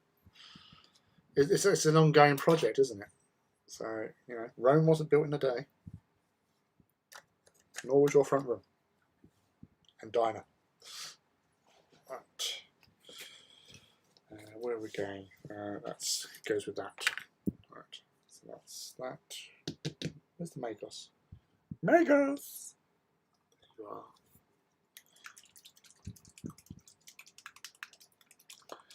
And yeah, if I do trim first, I tend to use my synthetic, like, I don't know, 4mm flat. Yeah, no, that's, it's so much easier doing it with a flat brush. And I was so relieved when I discovered, once I started doing it, because I like flat brushes anyway, because I used to do a lot of my painting with flat brushes, like basing and stuff. Just like rapidly sort of like flicking through for that sort of textured look. Back to the big guy. Yeah, well, flat brushes. I love flat brushes.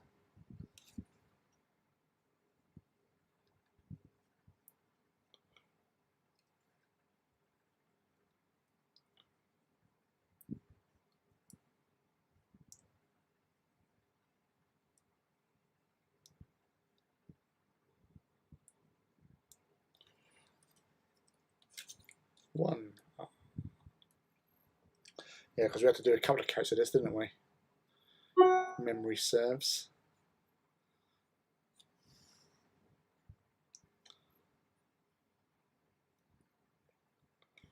You can get that.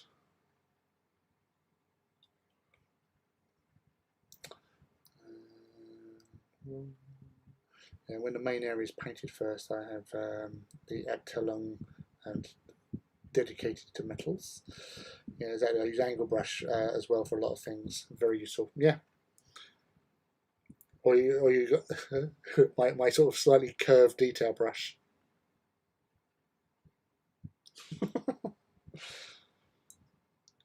As when Rob Walters was on here, I think it was like the first time he came on.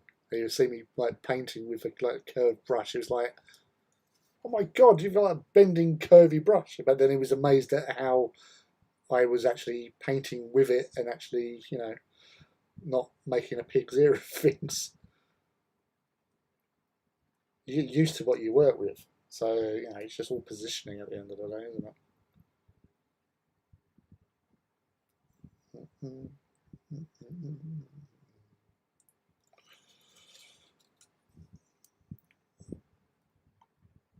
Yeah, it was about 3 coats. Having flashbacks.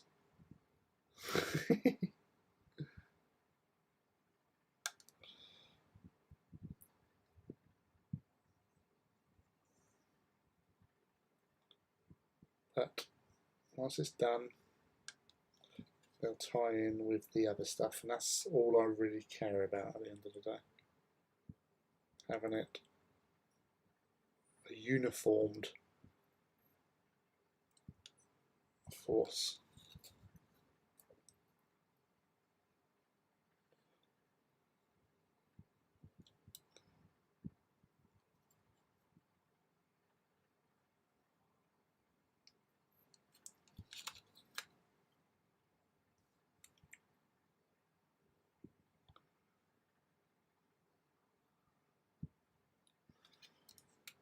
I'm pretty lucky that Felix isn't on, because he always gets a little bit upset when he sees the Astroman colours of a dead Titan.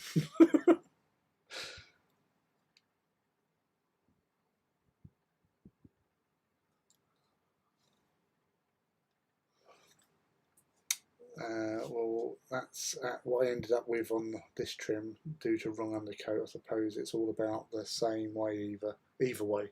I mean, undercoat brown makes the gold work, and then 2 coats, 2 gold coats, or is it, or 3? Yeah,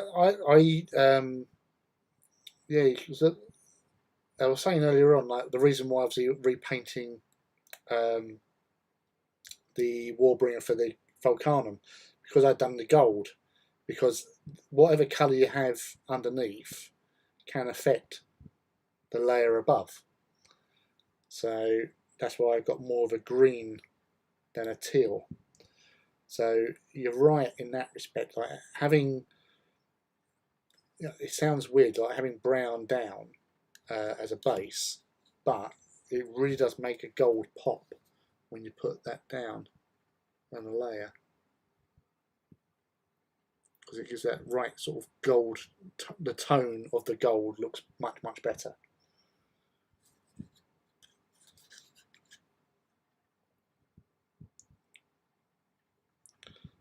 I also sort of regret putting the legs so close to scenery that I can't get behind.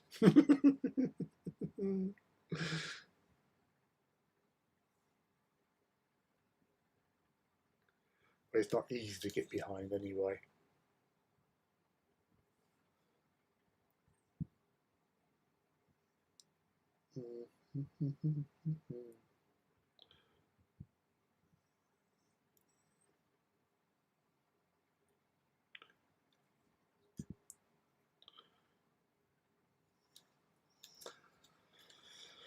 Yeah, do you when you're doing golds, do you ever use like a purple shade on top of the gold to change the aspect of the coloration?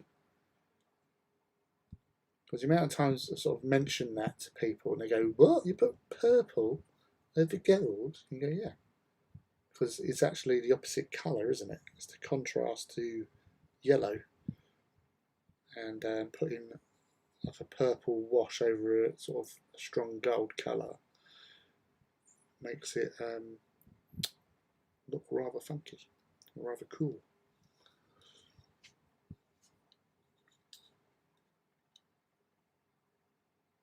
Normally, I'm committed now though, so I need to finish working out my ideas for my sea bases.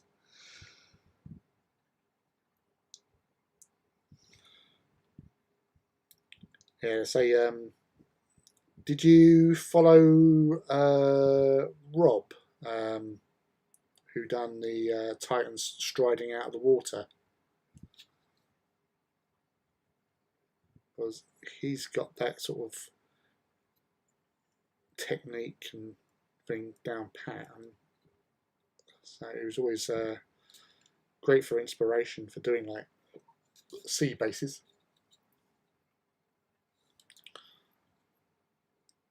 Keep on wanting to say sea bass.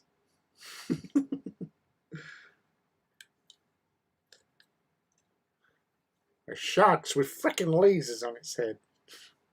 What do we have? We have sea bass. Are they ill-tempered? Very. Austin Powers. So hoping for a fourth movie. But it's been too long now.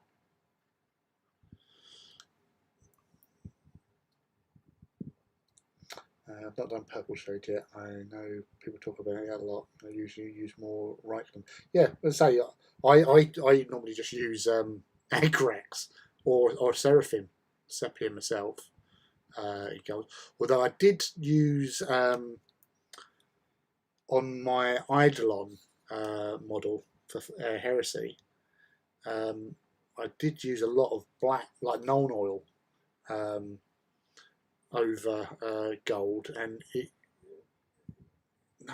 get a really nice look to it. Like with all these, like, you know, you still had a bit of hint of gold, but it was like a black gold, and that's so different and, you know, quite decadent for Emperor's Children. So yeah, it worked in my opinion for on that occasion. Not always, but it did. Although my favourite paint combination, which my friend Injin Phil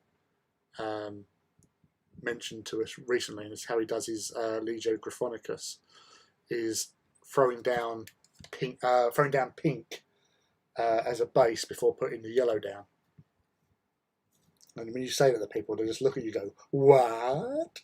But it works. It really does work. And looks pretty cool.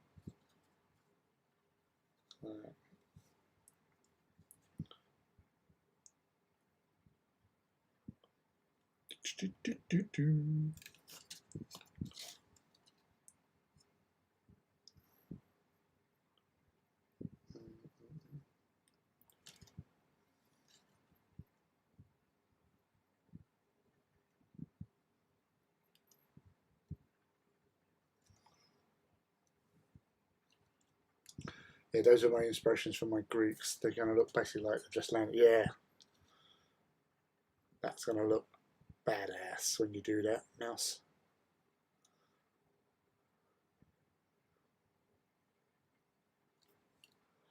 Although I do, like, when I first saw Rob's one sort of thing, I did just immediately think of Honey Rider in Doctor No, Ursula Andress as he's coming out of the water underneath the coconut tree.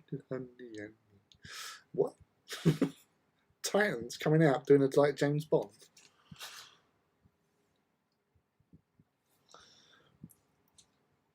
Yeah, I use the Reichland because it has a gloss right. Yeah.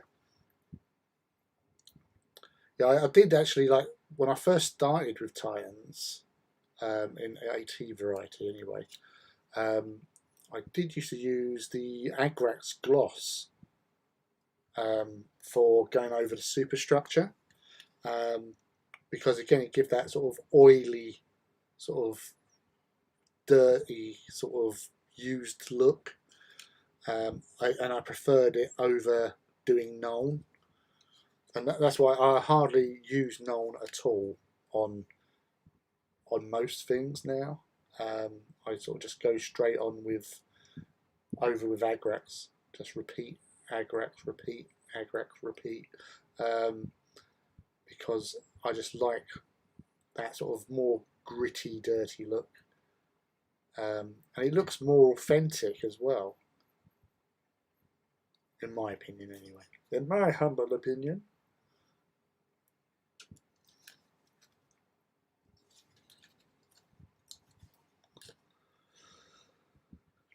Yeah, I bet some of the things I did with the kids for summer sessions at my work this time was discussing colour theory, doing green shadows for red. Yeah, exactly. James Bond Titans, love it.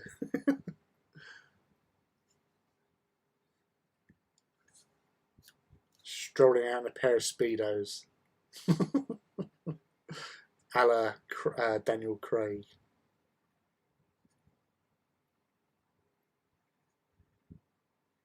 Daniel Craig Titan.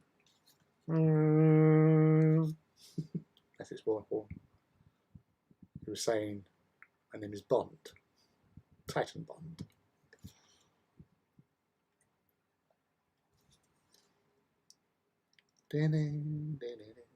Now I've got the Bond theme in my head. Great.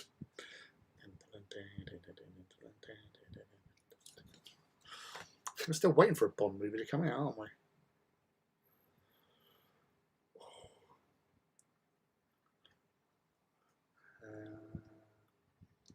So using Agrax more, I do like the mixed 50-50 sometimes. I use my oils that reflect the same colour. Yeah. Yeah, I've done. There's been 2 Kratos engines I've done where I've used quite a lot of Agrax and like repeatedly so, and they've come out so close to the other ones that I've done using the oil washes that I've just not bothered doing oil washes on, because I thought, well, they look the same anyway, so why bother? So I've left them. Yes. We've given you this wristwatch, which is also a plasma destroyer. Oh, that would be cool. A Sun Fury digital watch.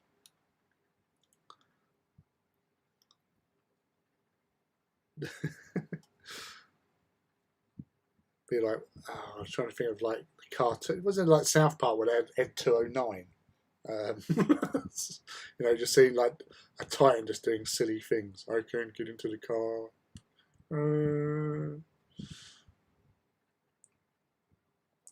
There wasn't an impressive Warhorn there.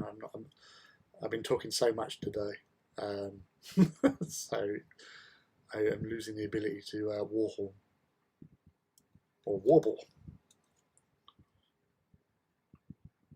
I said last week, Mousebait, we had it was discussing about if we crossed the Star Wars universe with 40k, who would be the better choice to have in the back in the engine compartment of a Warlord Titan? Would an Ugnaught, a Jawa, or an Ewok be the best choice as engine seer of a Warlord Titan?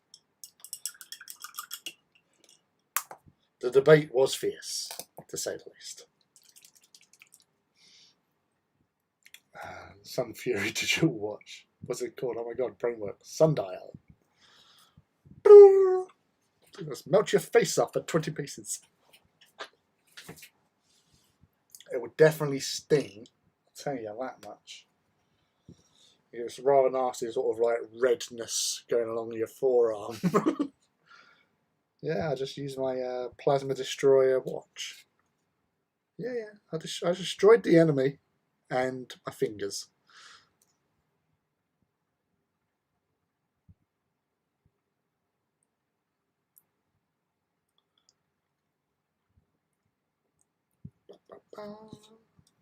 Oh, see, I've missed a bit. Always pays to check. Always pays to check.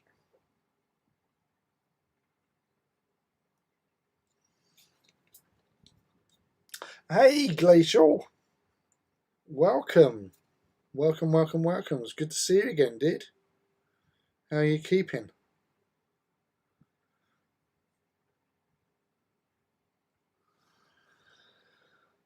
Oh, Star Wars versus 40k. SP 40,000. Yeah, it would definitely have to be a very high blockage sunblock to stop your the James Bond plasma destroyer watch.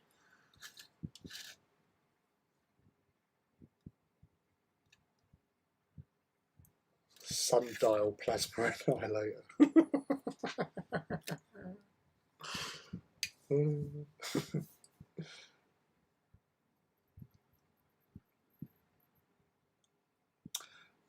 Look, honestly, I saw that picture of you, and I just thought,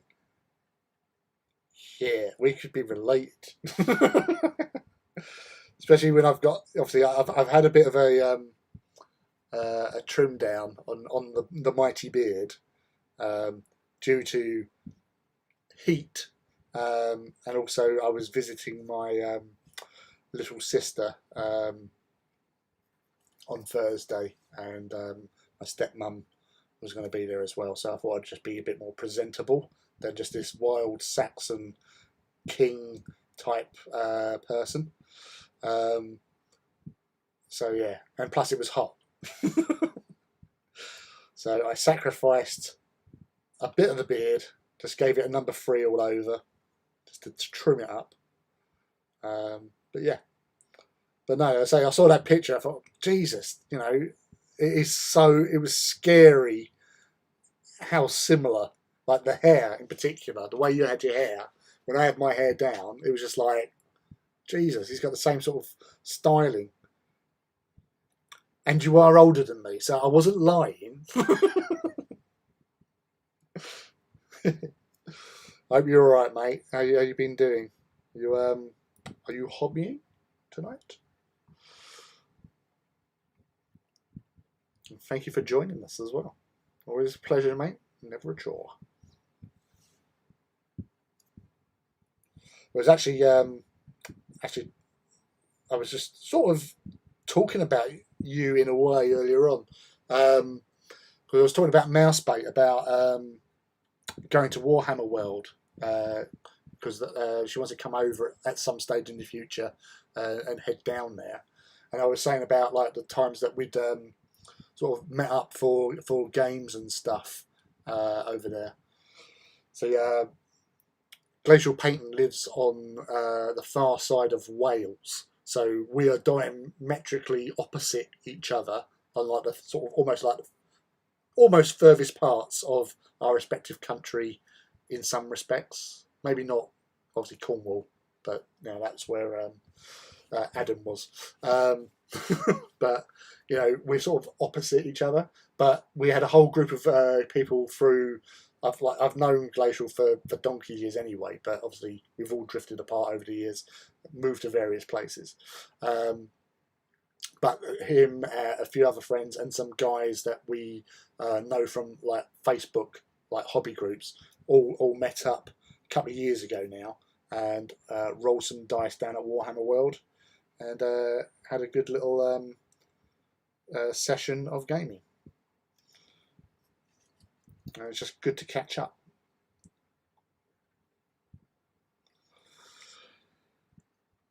Yeah, I suppose you're right. Ploughing.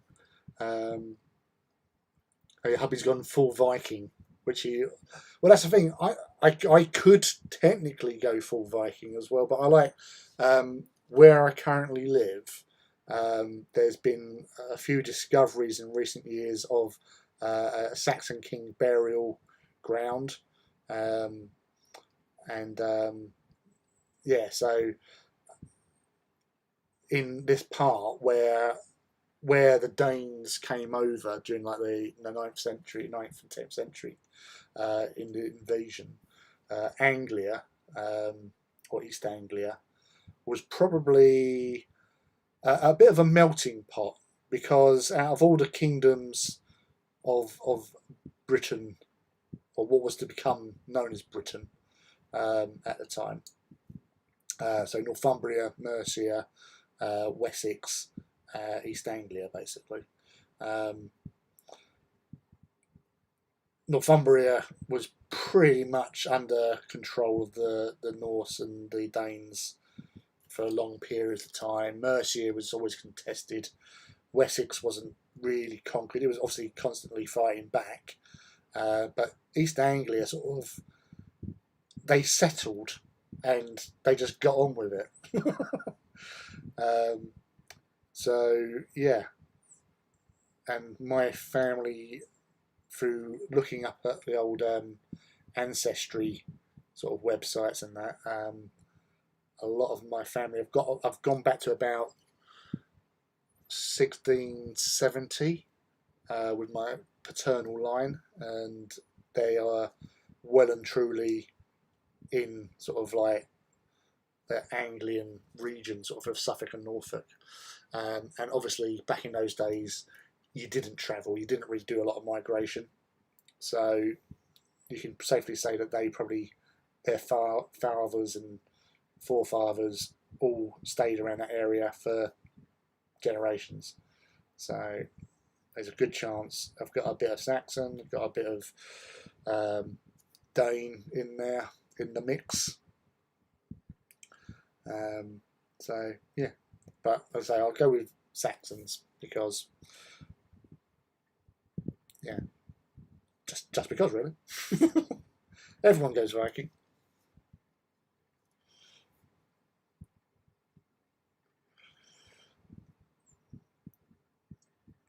Yeah, definitely because because we also got to do was it Badgers and Burrows, isn't it? We got to get a game of that on because I just love those minis, those little furry dudes. I know obviously there's a couple of us who have got our little squads. I've got no idea how to play the game as well, so obviously having you down to show us how to play would be very handy. Yeah, as far as west as you can get.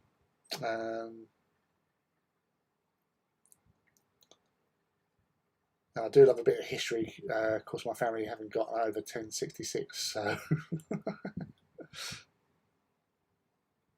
see that's the thing, right? Where you're saying about 1066, and they say, "Oh, yeah, the Normans conquered England." Well, the Normans were basically a cross between Danes and Northmen and French. So they were basically, where Rollo captured sort of Paris, I think he did, or something like that, or whatever the capital was at the time, and settled parts of Western France, was given to him as peace, and he basically married into sort of the royal line or whatever, and then started having babies, and some of his guys started having babies with locals and all that, and then they became the Normans. So basically the Normans were just modernised versions of the Norse and Danes and Vikings, and then they came back and kicked our ass because they'd evolved. And to be fair though, old Harold Goodwinson, he just fought up north against some Danes invading, and then he found out that the Normans had crossed over, and so he had to march his army all the way down to the south coast to face them. So, that was pretty much an impressive feat anyway. But unfortunately, he got an arrow in the eye, so that's all just ended things. So, yeah.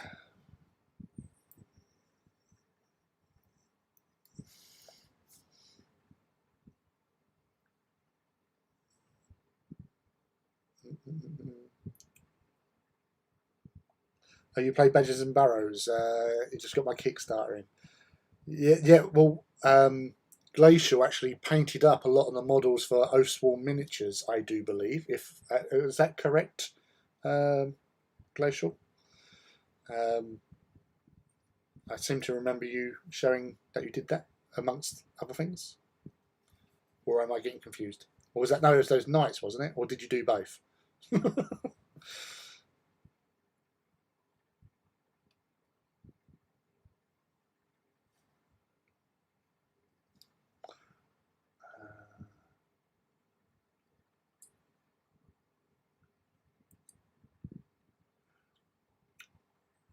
I look forward to bringing you into all the boroughs fold. Thank you, dude. Much appreciated. Yeah, so I love the little miniatures, and so the results I got with my lot, I was pretty chuffed with. So I might get some more in the future.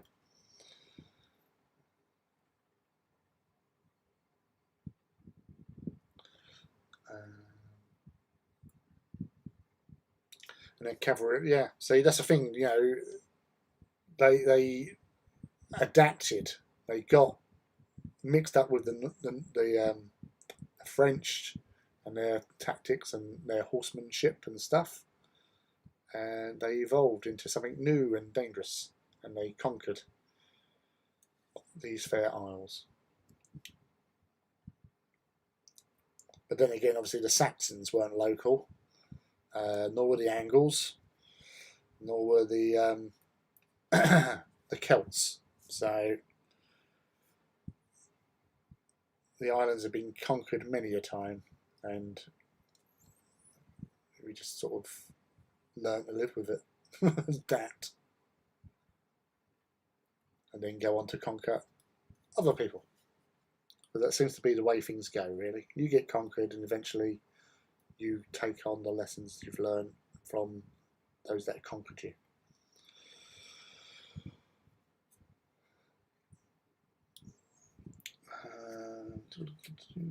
They might not have to have it not for Harold having to take care of it. Yeah, that's the thing. But then there was the whole thing about when the king died, was the whole point that, you know, William came over because the contested who was in line for the throne, because he was saying that he was offered the throne of England, and Harold had it or took it, and then yeah, obviously no, we want England, because obviously all these ancestors had been over here before, so they came over and conquered us again, like the Romans did. And the same, the true British, I suppose, or the nearest we got to the true British, the Welsh, because they got shoved out over into Wales from when the Romans came over. So yeah. So not only do we paint Titans, but we discuss history as well.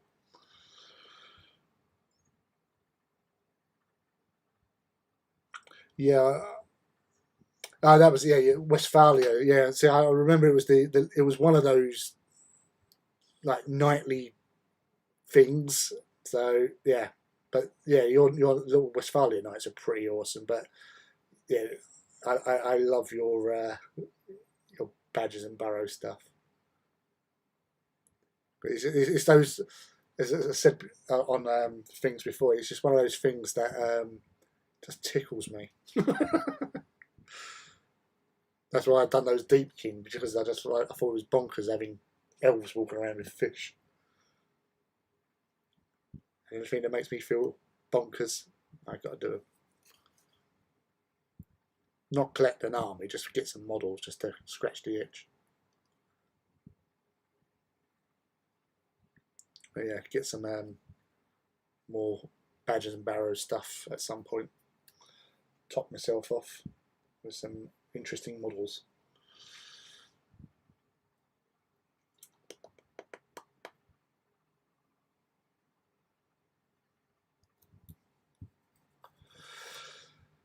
Yeah, that's the thing. It's like, you know, I'm not sure if they stopped off at Guernsey, because you've got the Channel Islands.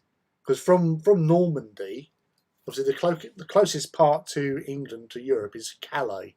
It's like 21 miles. But yeah, it must have been good weather or good boats to get them across. You know, they done better than the Germans did during World War II. But yeah, they was able to get across land, and they, obviously because old Harold was up north time he got reports that they're there, they'd already sort of like pretty much dug in.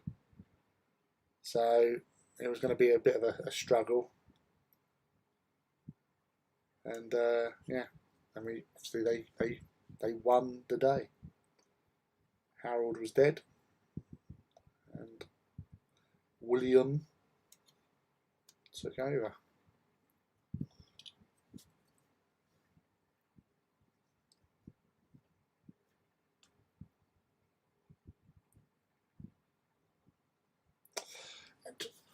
Something I'm going to ask you, Mousebait, right? You may not have seen this because this is like an independent sort of like English British movie. It was called Human Traffic. It came out, I think, in the 90s or maybe early 2000s, and it was about sort of a group of sort of like people that enjoyed going to like raves and dancing and all that sort of stuff, and taking drugs and getting off their heads and all that sort of stuff.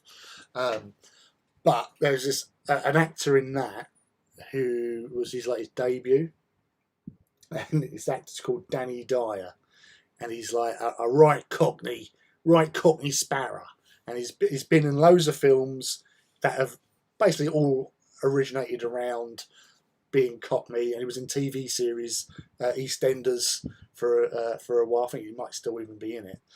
But the show Who Do You Think You Are, which is like you get these experts look through your genealogy and track down your family tree, and if you look up Danny Dyer, Who Do You Think You Are on YouTube, you'll see a little video about him and who he's related to, and you will not believe who he's related to.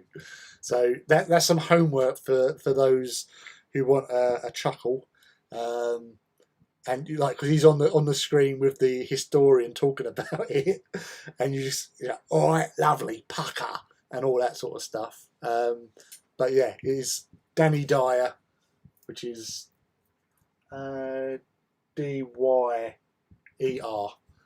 Danny Dyer. Who Do You Think You Are on YouTube, and I'll have the video of the big reveal, and you won't believe it. Hey Rob, right dude, welcome as always. How you feeling now, dude?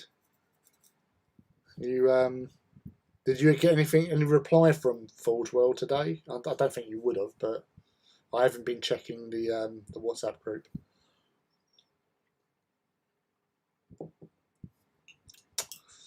The undead stuff from Oathsworn was doing very nice. I haven't seen those yet, so that's some homework for me. Yeah, Romans were quite afraid of sea travel, not just not good at it, very superstitious as well. Well, they say they didn't. Well, they didn't really have much of a fleet until they captured one of the Carthaginians' ships, because the thing that Carthage had was boat technology. They had a great navy, but they could build ships a lot quicker and easier because they basically developed like a prefab scheme, like they were like the IKEA of shipbuilding, so they could actually build them very quick. And they were good ships, good sailors. But once Rome managed to capture one of their ships intact, they basically reverse engineered it, and then they replicated it, and then they started their naval traditions. But yeah, just landing in Britain. But they say it wasn't a fast thing as well. They had Britons working with them as well. Certain tribes and stuff. But yes.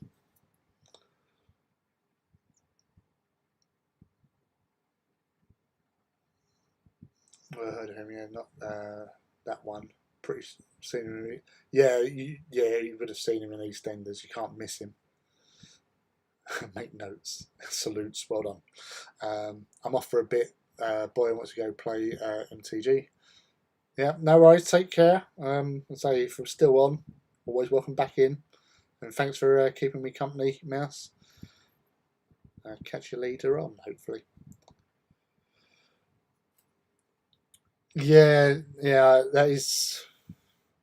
It's really hard to believe that that's happened. But yeah, no, it's a right punch in the stomach, isn't it? Really. I know that you weren't planning on getting it ready for the Titan Walk, but it would be nice just to sit and look at it, just like get the bits out and just arrange and stuff, and obviously start the process of cleaning. But yeah, no, I am gutted for you, mate. Honestly, because it's just weird that they didn't have the other stuff in there, you know. But yeah, make sure if I'm assuming you need to send off the little forms where it has the people that signed off. You need to get them photographed and sent off, just so they know who to blame, basically.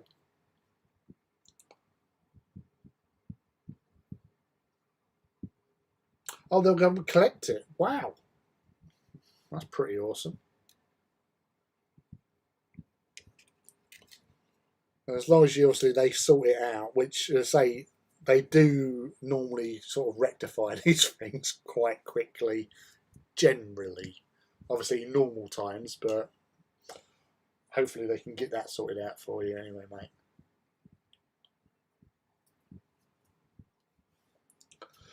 Yeah, started cleaning the armour plates and figured it would be better to start on the legs to build it.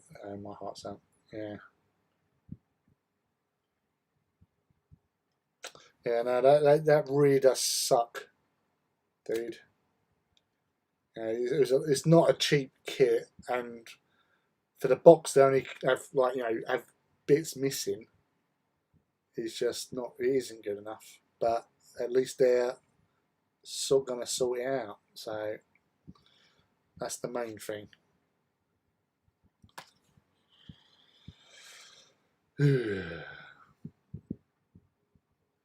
One box of one.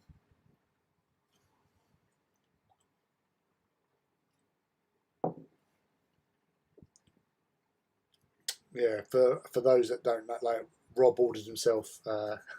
His mouse did it for him. He was an innocent bystander when his mouse leapt and clicked on the buy button on a Warlord Titan the other day. But unfortunately, they haven't sent the whole kit.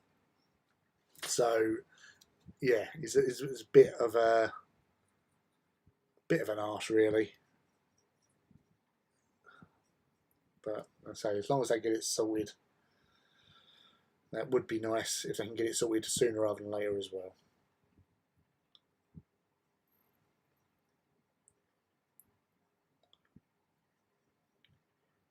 Give the guys Titan. I'll say once you've got hold of it, I literally cannot wait to see what you're going to do with it.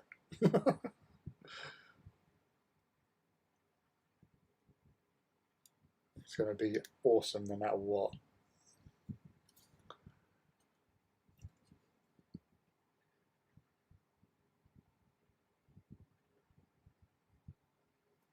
Bad mouse.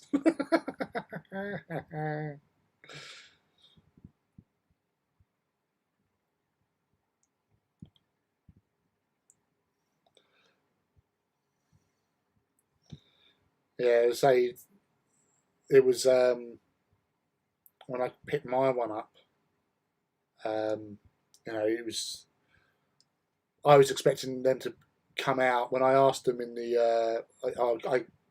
I got mine from Forge World, so I went and picked up direct when we was up there doing the gaming day, and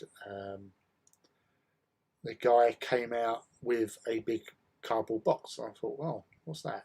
Because I thought it'd just be like two red boxes they picked up from somewhere, but no, it came in that box. So like what Martin showed in the chat. But yeah, that's what I was saying to you about. Well, it's odd that they didn't have both boxes in there. But obviously, if it was a small box they've sent out, I just don't know how they've done that. It must have been because I know they've got a lot of new staff working in the picking side of things. So obviously, you had somebody who's just started. You ain't got an idea of bloody wheels. Idea what they're actually doing as such. So unfortunately, you've had to deal with that. So it's not good. As long as they get it sorted, that's the main thing. It was karma. Forgeworld trolling me over the Quake Cannon incident. Well played, Forgeworld. Yeah, yeah. Well, as I said, with that, I've been looking at getting a Quake Cannon for more Quake Cannons, to be honest with you, for my Legio Krytos. So either way, I was not bothered. Yes, if the other thing had happened, then yeah, that would be nice. But I saw when I on the tracking, because it said the weight, and it was like 0.1 kilo, and I thought that's not a big one.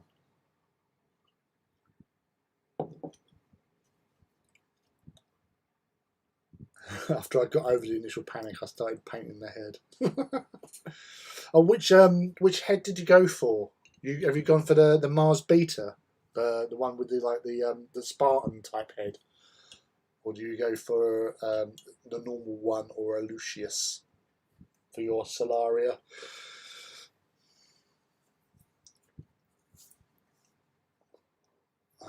Have APOC launchers and the Arab Paraclaw, so I can do them tomorrow. Yeah. So at least you got something to keep you occupied. That's the main thing. Keep you busy.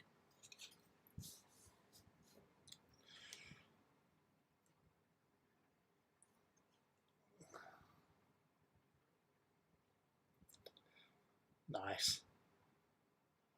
Yeah. So this one, the Beta.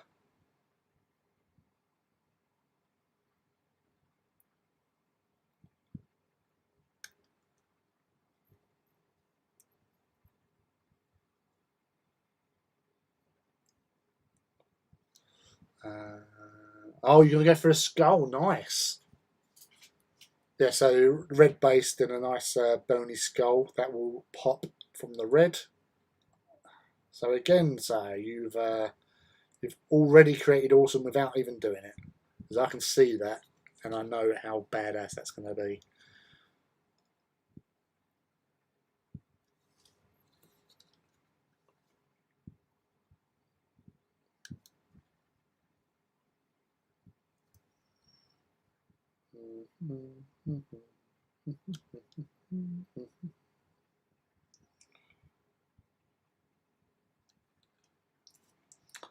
Working on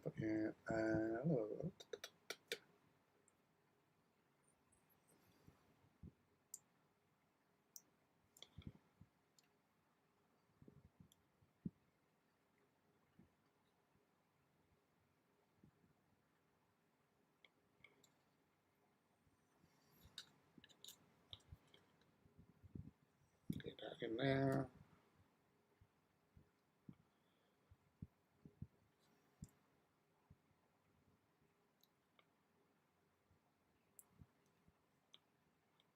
Round clits.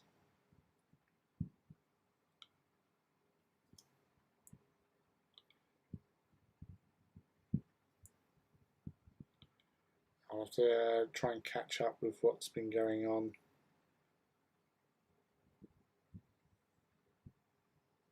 In the world of Titans.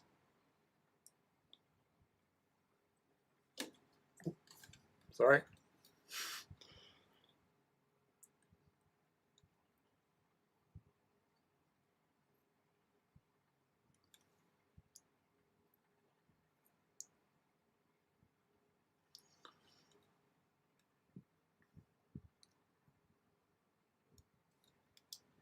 Ah. Gone with the amniotic tank as well. So it's like Great Mother.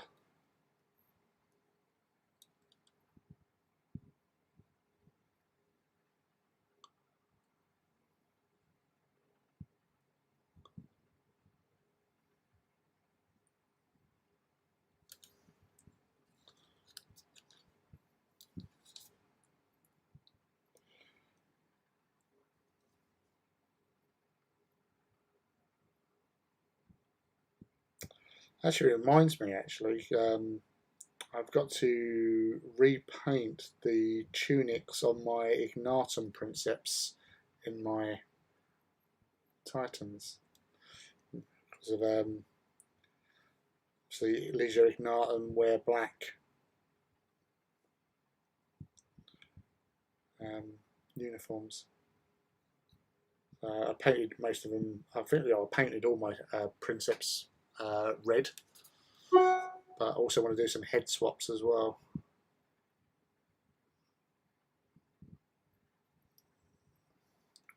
Which you done the female Princeps as well, didn't you? And the seated with the Escher head. I think I saw that. That was you, wasn't it?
Well,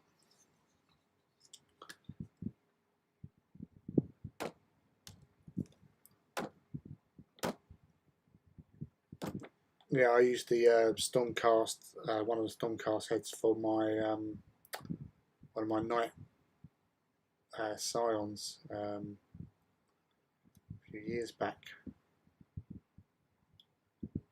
which looks awesome. So pleased I do that as well.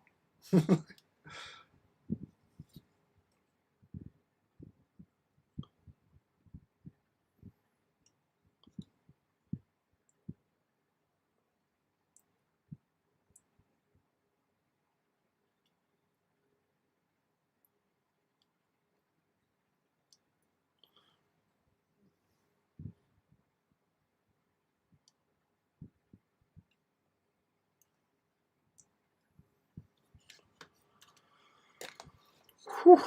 Oh. Let that brush clean up a sec.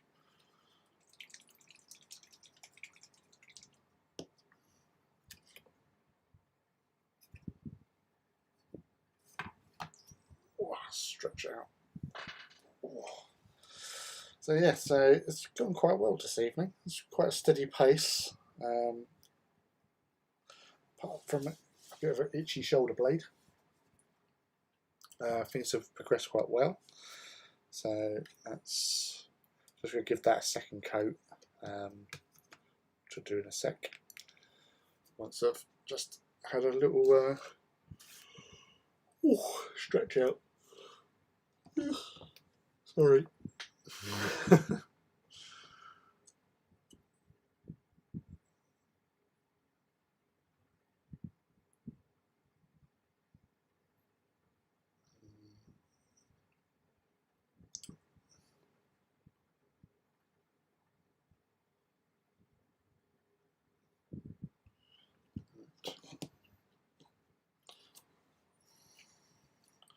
Another shake.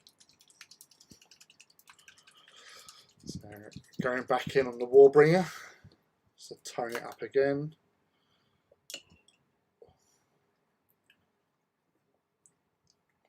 Yeah, you missed it earlier on, Rob. I was trying to show people some photographs off my phone of some of the gaming tables at Warhammer World, and knocked over huge amounts of lead belcher.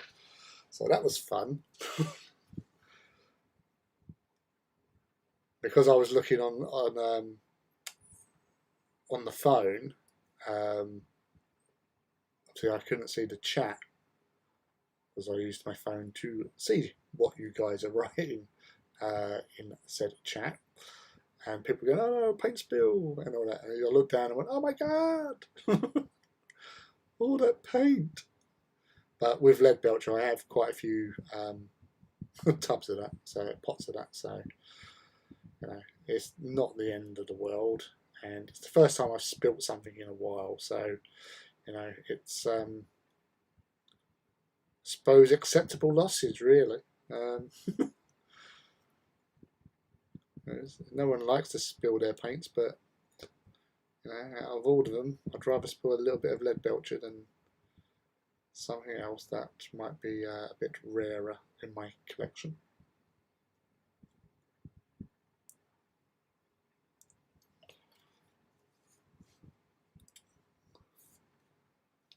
Yeah, so that sort of boomerang sort of shape was the remains of the lead belcher. As I looked down, it was like so, and I went into sort of semi.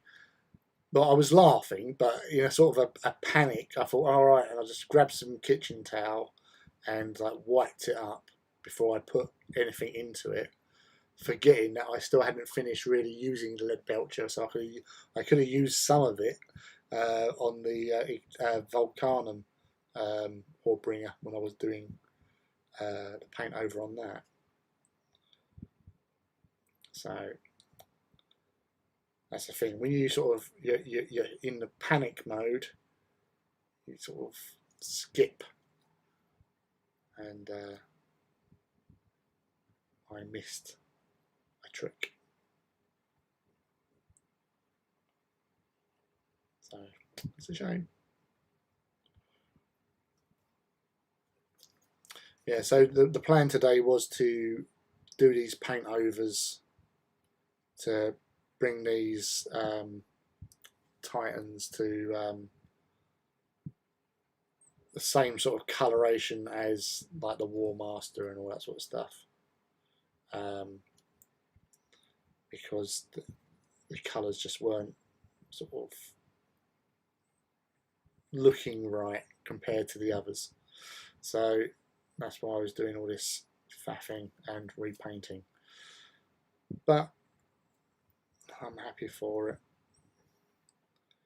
And that's the main thing. You've got to be happy with your models.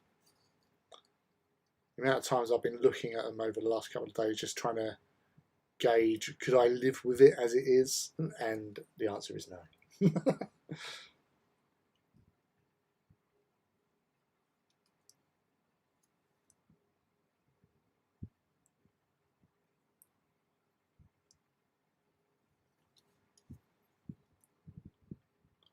I do prefer the metallic-y look with the contrast.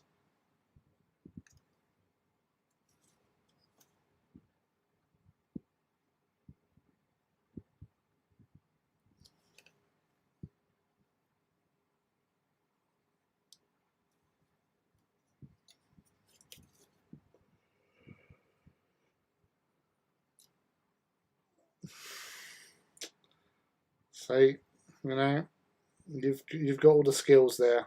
I now have to invest in some syringes, just on the odd occasion that I do it again. Suck it up, suck it up.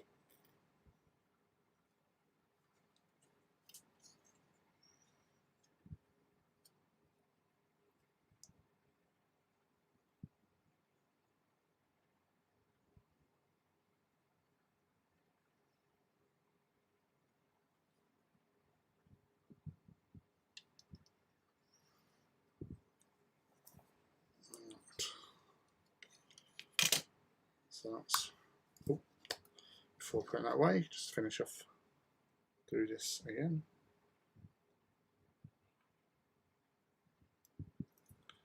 Get that going. So that's, I could do his front bits as well. But yeah, so it just gives you a nice sort of richness, but it keeps the metallic feel to it as well, which reminds me of my Emperor's Children, so that's probably why I like it so much.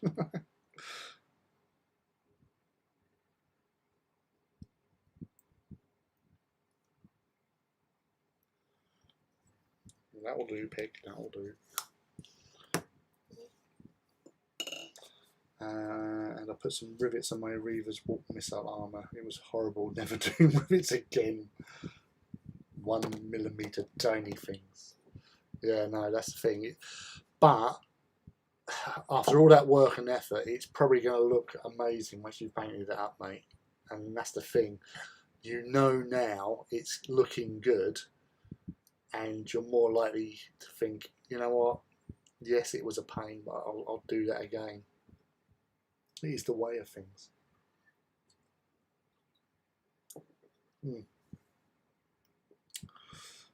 Right, start on the Volcano dude.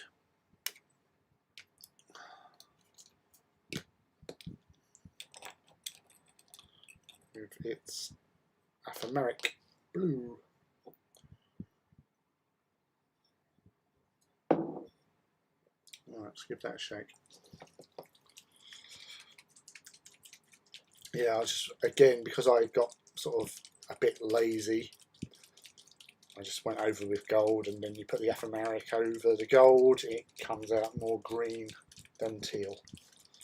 So it has to be changed. Which is annoying, but again, if I don't do it, it will just drive me crackers.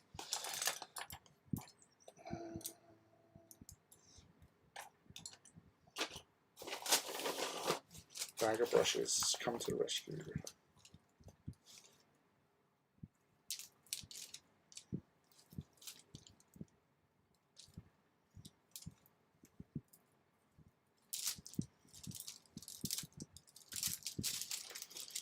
He says.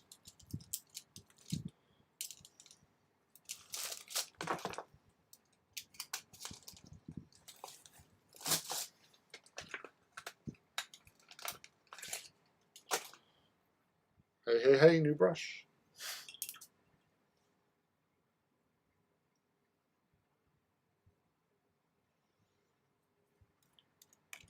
Oh, well, yeah.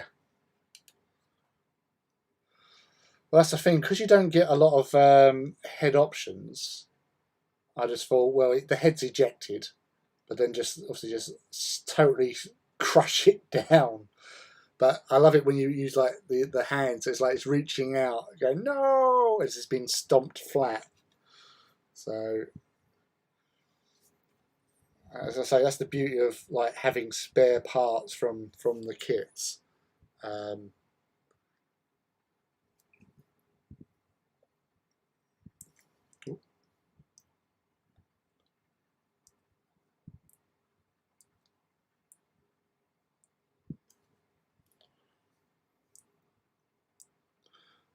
Yeah, especially like Warhounds, where you get like lots of parts that you can utilize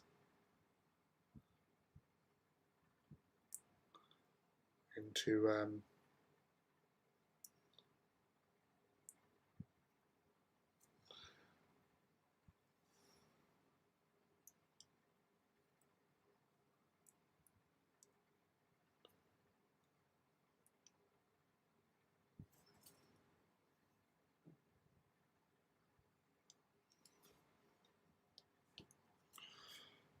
using on bases, because why not? Unless you're called Rob and you can create awesome bases out of ordinary household objects.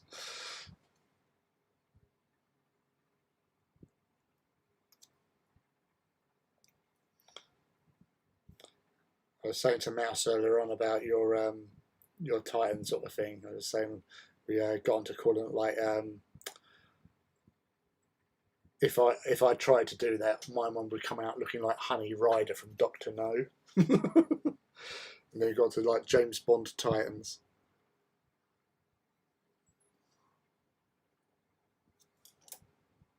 Underneath the mango tree, honey.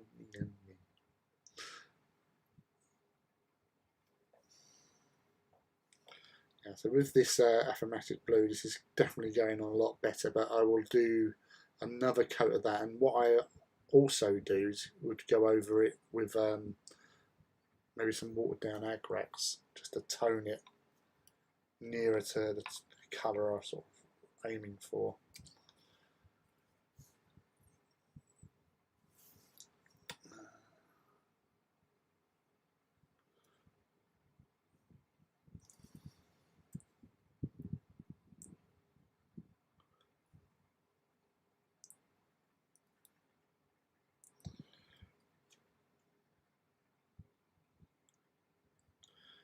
So that's the thing with those like flattened reavers as well, because warlords don't come and warbringers don't have.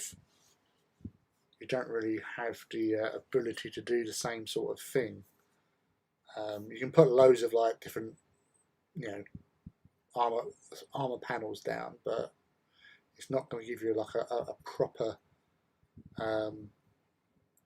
look to it, if you know what I mean.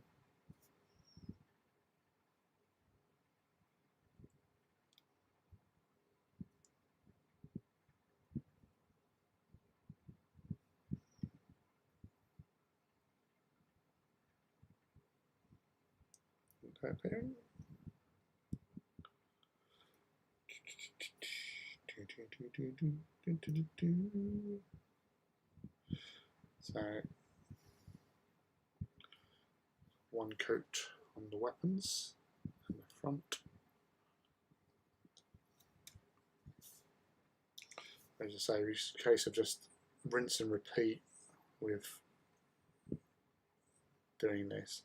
Obviously touching up afterwards is not really a major issue, so at least you can go about, get what you need down, and then progress.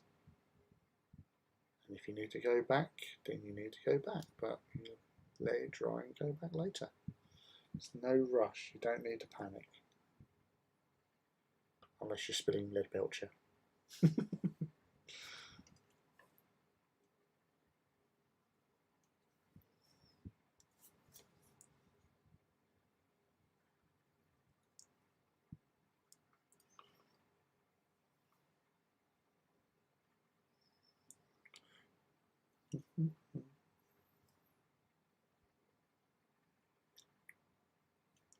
Yeah, I actually been going through some of my like boxes of stuff, and I found an old antiperspirant like and I thought, oh, that's handy. So it's a bit different to what I normally use. It's like a right guard one I use, but it was a different type of right guard.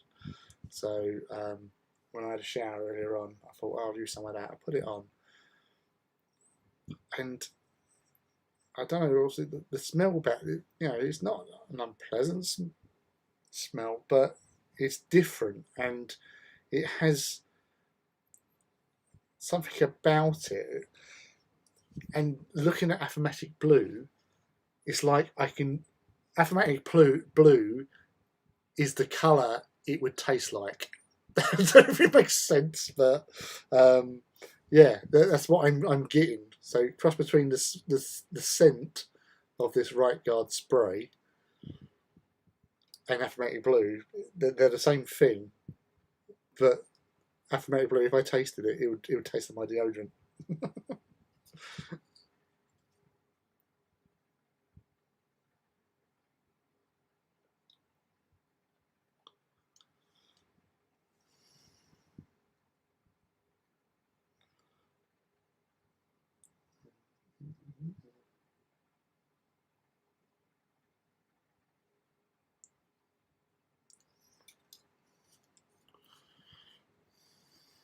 Already that's feeling better. I'm liking how this is going.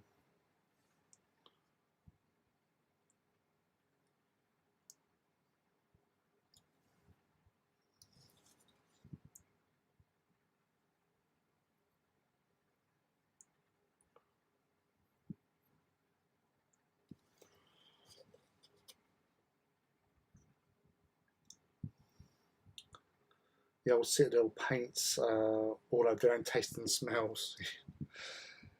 Yeah, but that's the thing. Is like, you know, it's when you see something, you go, that tastes like this smell. It's just like, makes no sense. But you just know it feels right. It feels like that.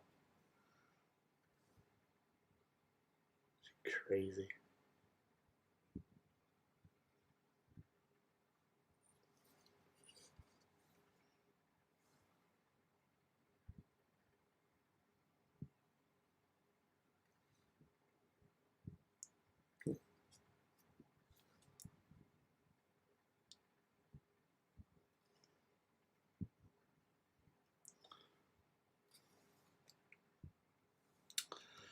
Hey Andrew, welcome.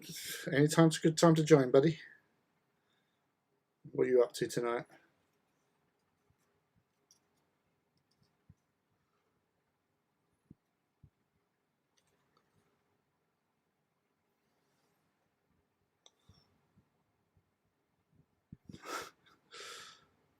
There's a Citadel paints taste test.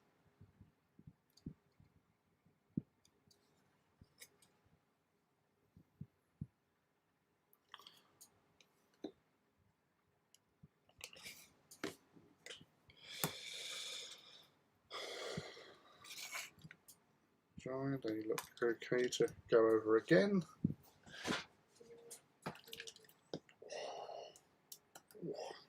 That's so stiff back.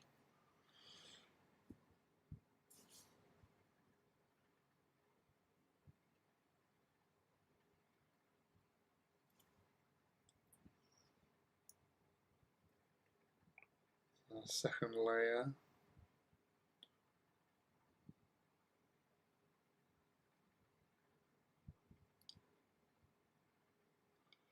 What I should have done really is brought down one of the other Volcano engines, but unfortunately it would take ages to run up and get them, so I won't. But it's looking a hell of a lot better to my eye compared to what it did before the repainting, so I am happy as Larry, whoever this Larry may be.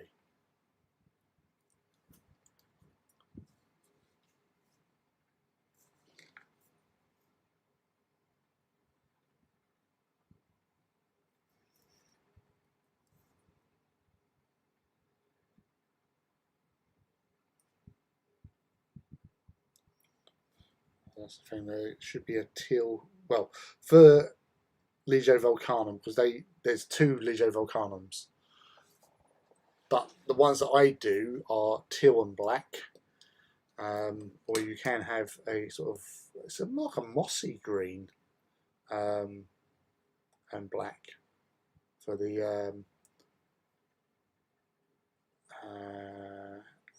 Lords of Ruin, because yeah, they have different low Gothic names.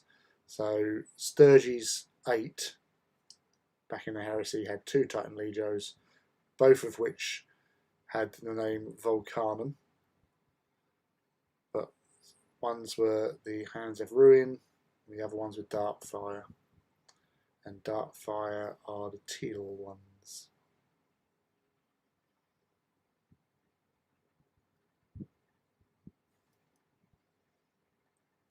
As you can see, that's a nice bit of teal.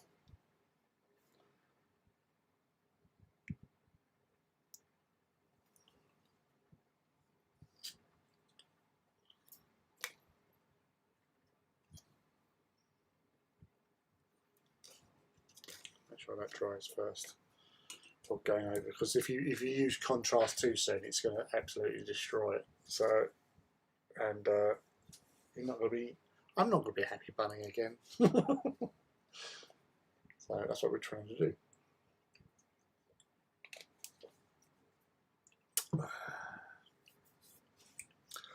Bit more Metallica before bed. Started painting tiny Space Marines as well for bases. Need to put some pictures up on Instagram. Yes, you do, dude.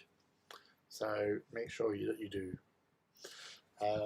because we all appreciate seeing like work in progress and completed models and stuff, because it's a good inspiration to the rest of us, and also it makes you feel good as well. But getting some models finished and painted. Right. So yeah, so like that green, that's probably more Lord of Ruin green, and Darkfire is the teal. So, alright.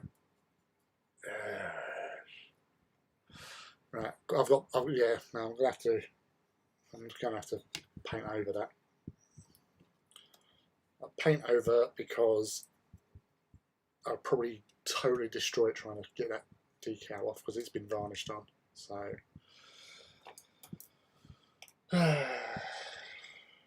paint over, paint over. It's not as if I haven't got plenty of those decals anyway, so it's not a big loss.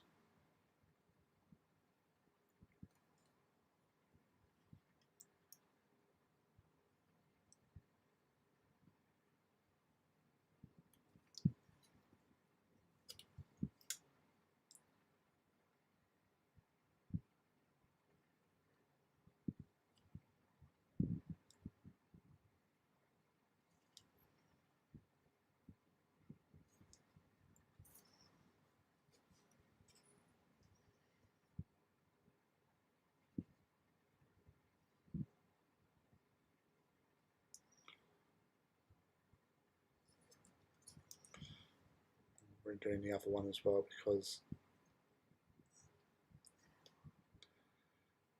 I had to. Quite basically, it needed to be done. So I'll let that dry. Oh, thanks, dude. Yeah, so these have been repainted over as well. So that way. So you got two Demisium and that dude. Yeah, so that was the original purple that was on these, was actually Screamer Pink. So I left them on the tilt shields because it stands out better with that against the armour being that colour. So, but I'm happier with how that's looking now compared to what it was, because it just didn't sit right. It was close, but not close enough, because in the light it just didn't look right. So that's now all done, and if I'm gonna be painting up, so in my build pile I have one Warbringer, one Warlord and two Reavers. So they're going to be painted up into something, and I really need to go Traitor, so I would like to get a second Warlord for Demisium because they deserve it, because I had to build up the Traitor side of things anyway. But yeah, so that's the plans with those guys. Not happier now. And now I'll just go over the knee pads and then the rest.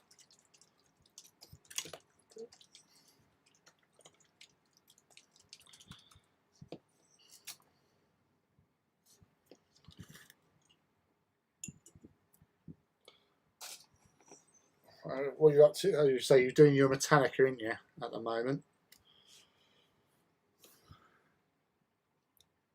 Are you in the Andrew? Are you in the Metallica group on Facebook? One that Phil runs.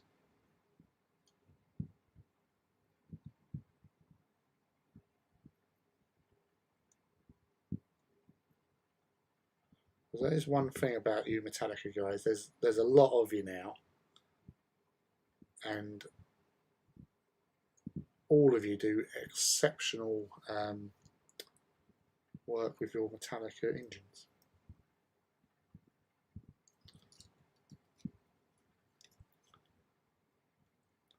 So they all pretty much get a good standard look to them as well. So I know with like certain legos you get some people get sort of more creative with their paint schemes or techniques, but I think a lot of the Metallica Titans, you could actually, have multiple Titans from multiple players, and they all look fairly similar, so uniform. Which, if you had like a Titan meet sort of thing, would actually look really effective altogether.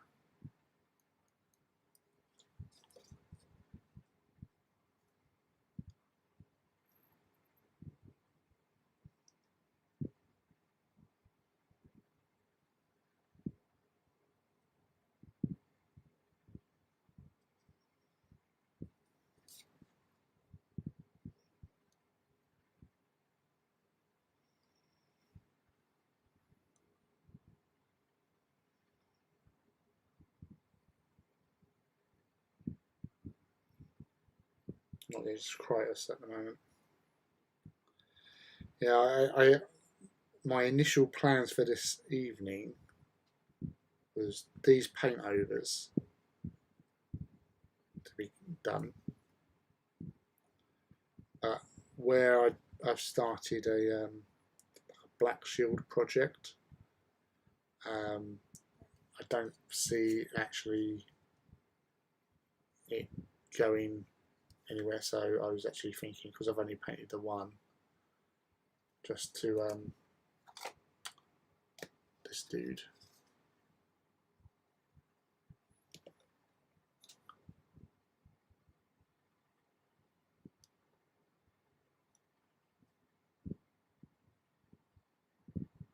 So yeah, I was going to basically take the knee pads, shoulder pads, carapace off, and then repaint the leg greaves, things, and weapons into a fourth Kratos Reaver.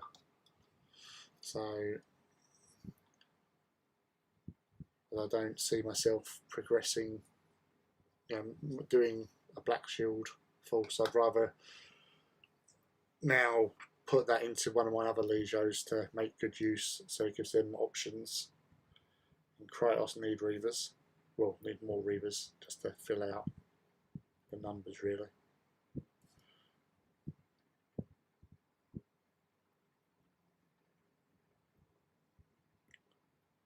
So Volcano needs more Reavers as well, and so does Demisium. So I could use, really I could add one more to each of them. So converting that one over to Kratos, and then the unbuilt ones into one for Volcano and one for Kratos. Because 4 Reavers are better than 3.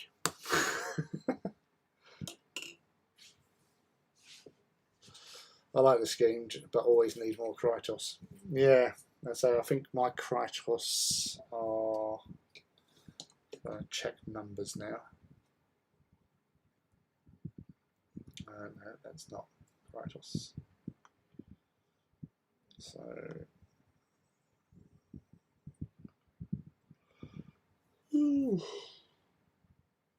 Kratos are up to 13 Titans in the battle group. So 1 War Master, 4 Warlord, 3 Reaver, 3 Warhound, and 2 Warbringers. So the extra Reaver will sort of round them off nicely. So as I say, you can either do a minimum sort of like 2,000 points. You could do a minimum Corsair with 3, and then have say a Forix,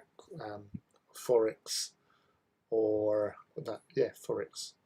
Yeah, Forix or a Venator as a support, I suppose. And that will use a few points. You can do some upgrades or whatever still. There we are.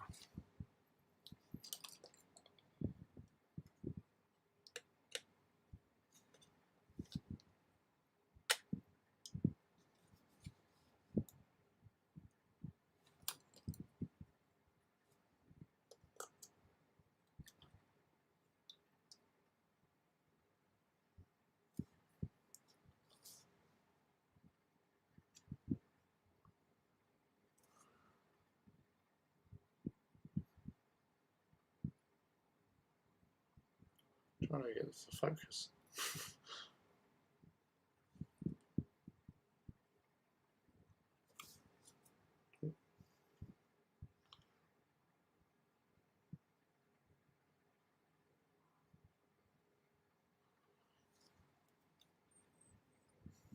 That's better.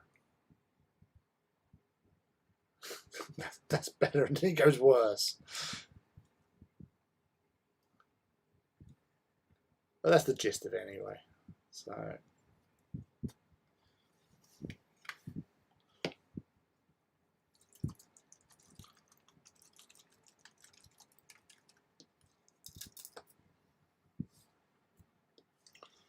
then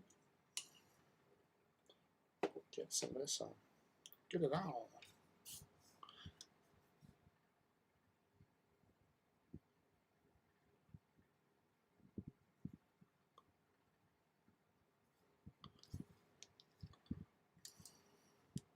So this is like 50 water, 50 aggregates.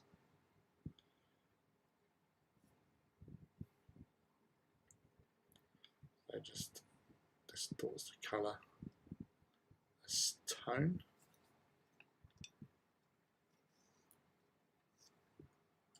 But it helps.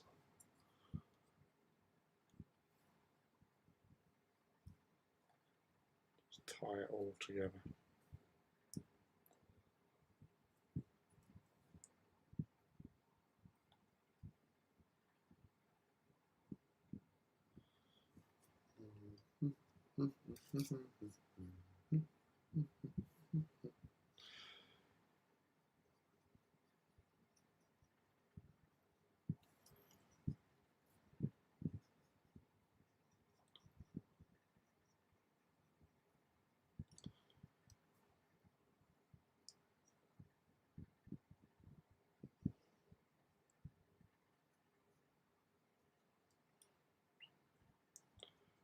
Surprising that the Warbringers didn't actually come with, like you get with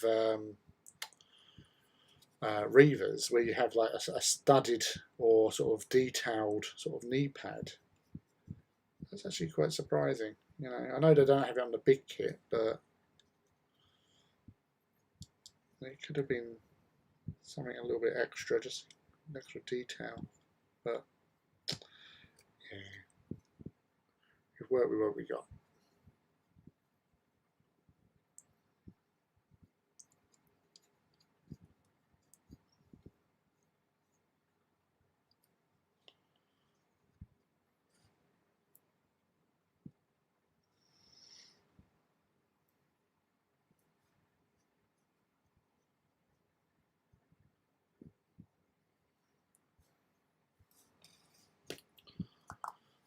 Yes.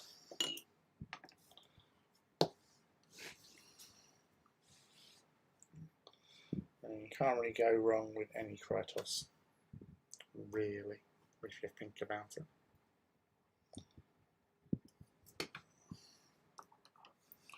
Let's do some touching up on the Domitium whilst that's drying.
little bits of trim. I might have just caught there'd be a shade on it. Because, yeah, sometimes I might miss. That's why you have cleanup. So you can catch the bits that you did hit.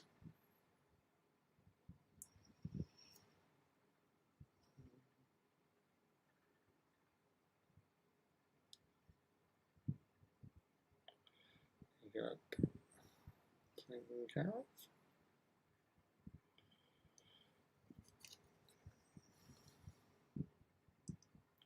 So yeah, I was telling people earlier on that I'm currently looking into ways of being able to have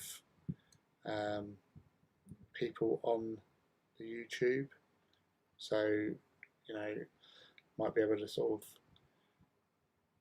have a sort of evening where I have one of you guys come join me during the live, just to chat hobby and stuff. I'm sure there'll be a few people will be up for that. So just got to work out how to go about doing it, if you know what I mean. So once I do get that, then it would be nice to have somebody else in here. I know, like Artist Empire, where I do the his show, the Paint Over, on a Wednesday. It would be nice to actually have him come onto my show, and so he can do some talking and chatting, and as I'm painting for a change.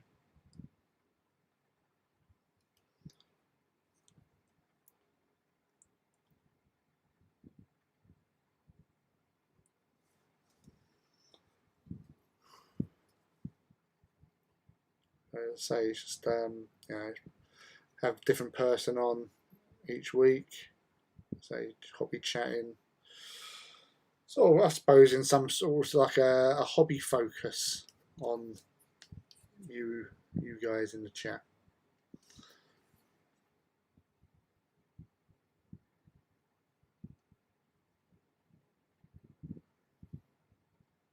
It would always be fun. That's what hobby is meant to be, fun.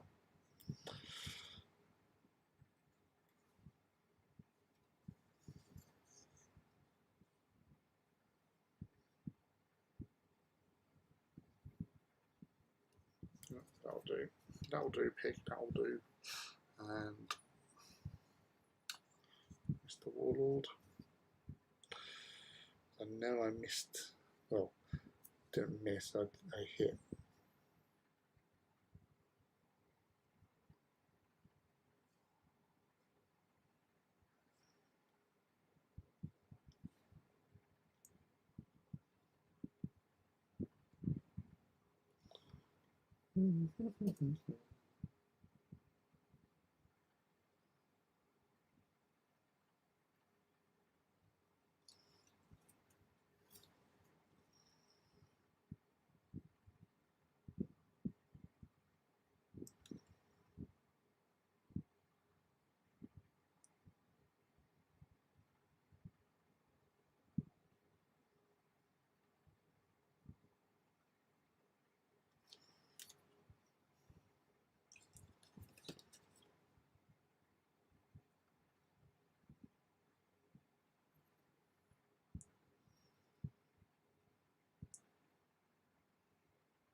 Ooh.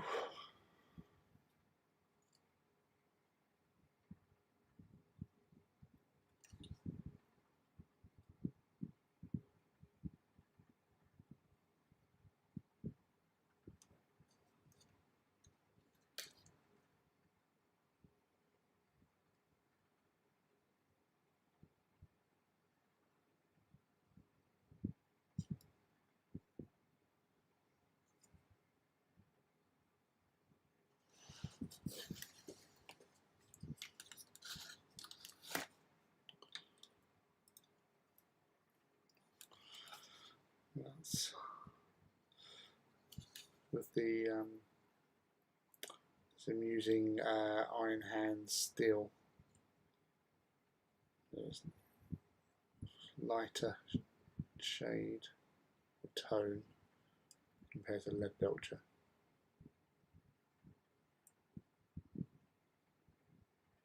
Without going too light. Chromifying it. Don't think that's the actual word, but I'm using it.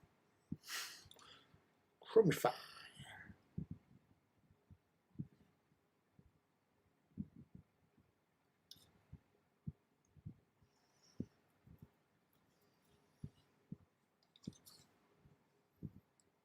Testify. Chromify.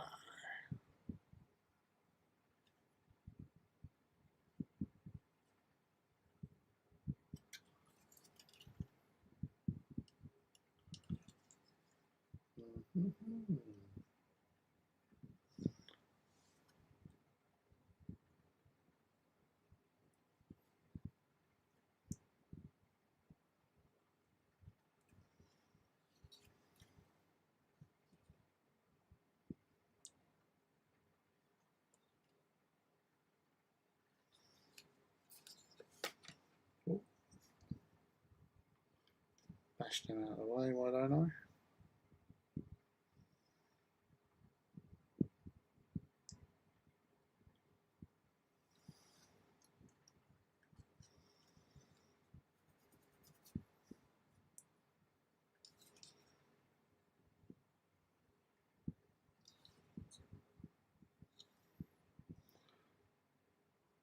That's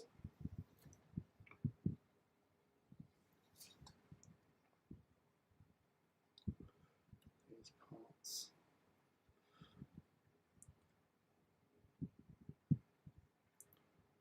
A little touching up to tidy those little bits where I may have just been a little bit over enthusiastic with the contrast paint.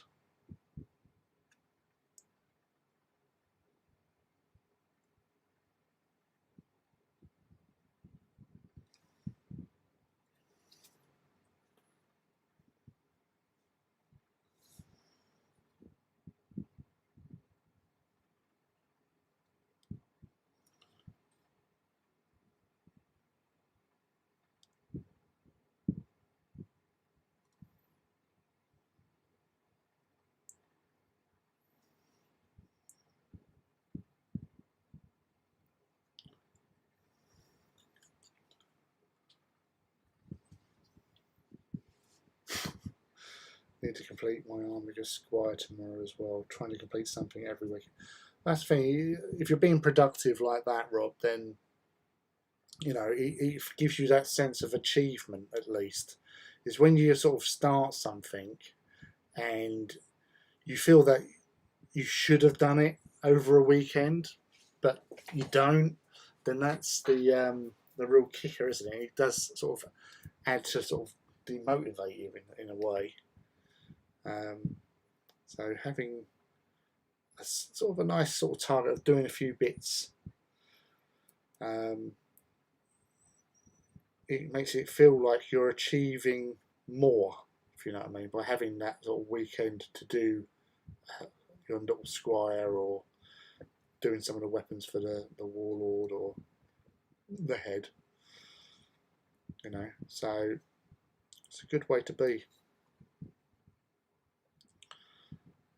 Like normally, like what I've been doing recently, where I might start a build or a model on a Saturday stream, getting it finished for the Tuesday, for example, for like posting up on social media for like Titanicus Tuesday, isn't it? It gives me a nice little sort of something to aim for, which is never a bad thing. Yeah, that Armiger Squire is awesome, Rob. It is. Never force yourself to paint though. If you do not feel like it, then just mess it up.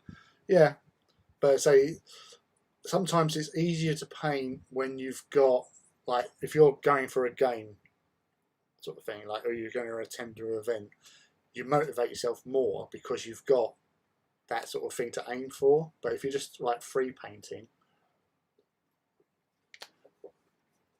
I've had loads of people sort of moan, "Oh yeah, I just can't get myself motivated," because you got no target to aim for. So I find it sometimes, like in the past, I found it easier to paint when I have something cool and groovy to participate in at the end of it. So, what weapons did I have for this dude?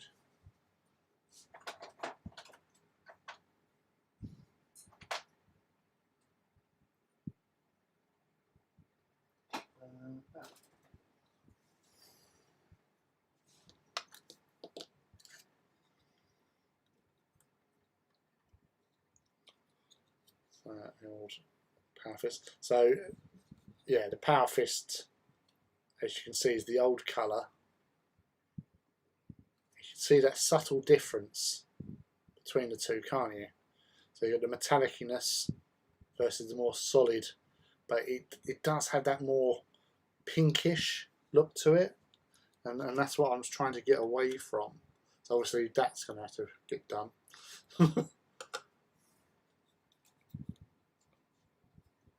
The shooty McTooty.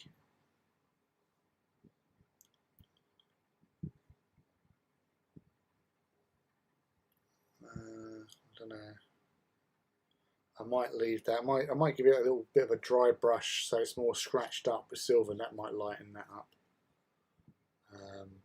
But obviously that is, you can see it stands out quite a lot when you see it like that. But again, I might just do like these sections here.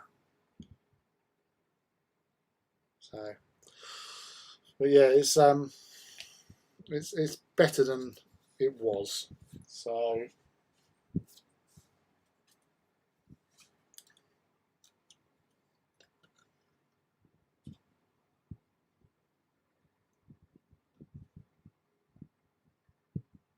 getting more like that, dude.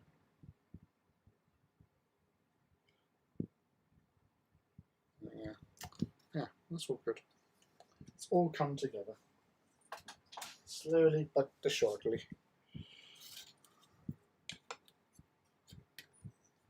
Yeah, thank you for everyone who's joining in tonight. It's nice to see you all here. Even if you're just lurking, you're always welcome to lurk.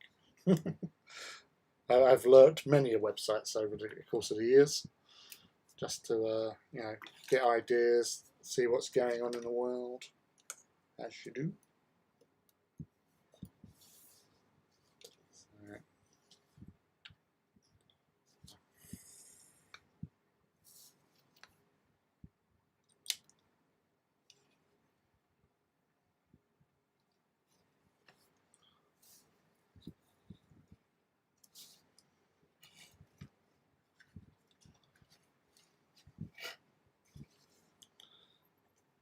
Looking into the light. Focus. Focus, damn it.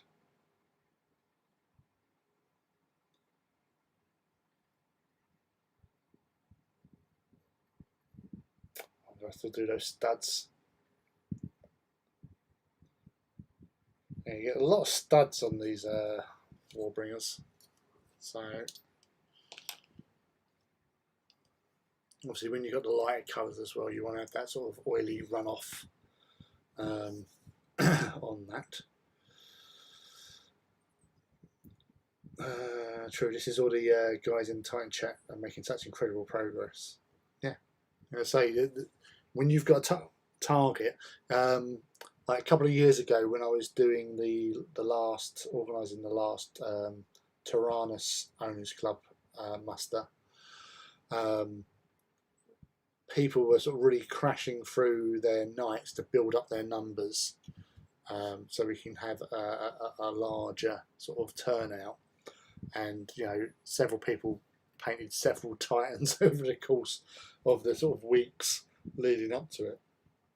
But it is great incentive. Admittedly, if you bite off too much, then it's not that great. But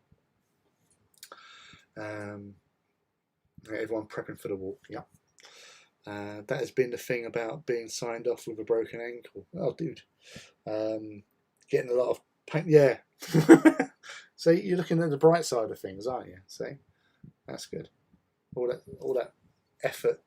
And again, it helps you with the healing because you're not walking around, you're focusing on something, so it helps the time go by. Next minute, another day's gone, closer to being healed. All right, cheers, Glacial. Thank you for joining me, and I hope to catch up with you again soon, dude. Nighty night, sweet dreams. My big hairy older brother.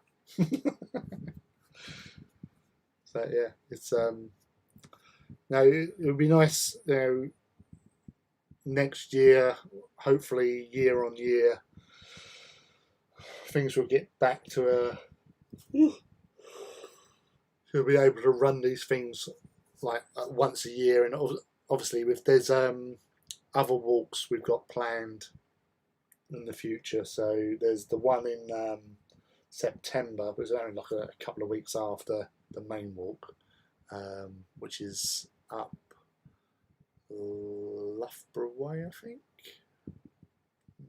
It's that sort of direction, for some event.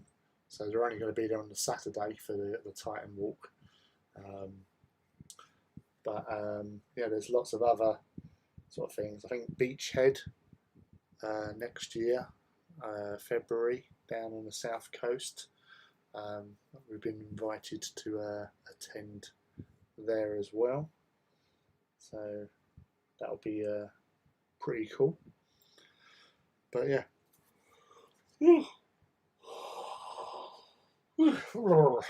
So I think for tonight, because I'm too tired now to start on that other one. So 3 Titans repainted. I think that's pretty good going, really. Oh, you're going to the South Coast one as well. Oh, cool. Or no, you're going. No, I mean the one in September. Yeah.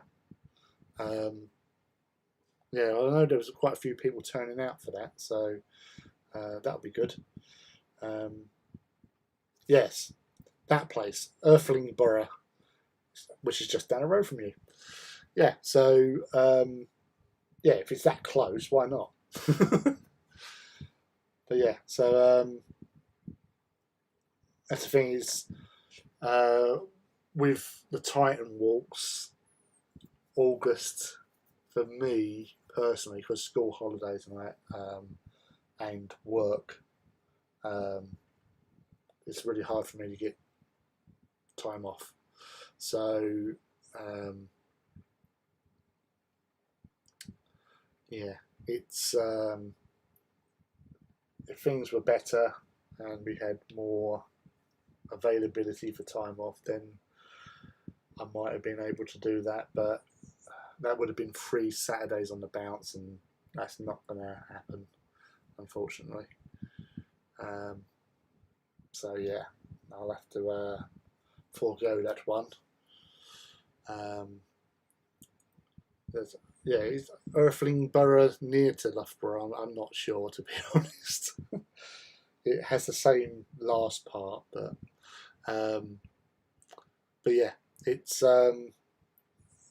we'll hopefully get more walks per year. So if all things go to plan, next year we've obviously, if this one in the Greetings for the Warp, that's it, Greetings for the Warp event, which is a 3-day hobby event. There's obviously lots of stuff there, stores. Cult of Paint will be present there.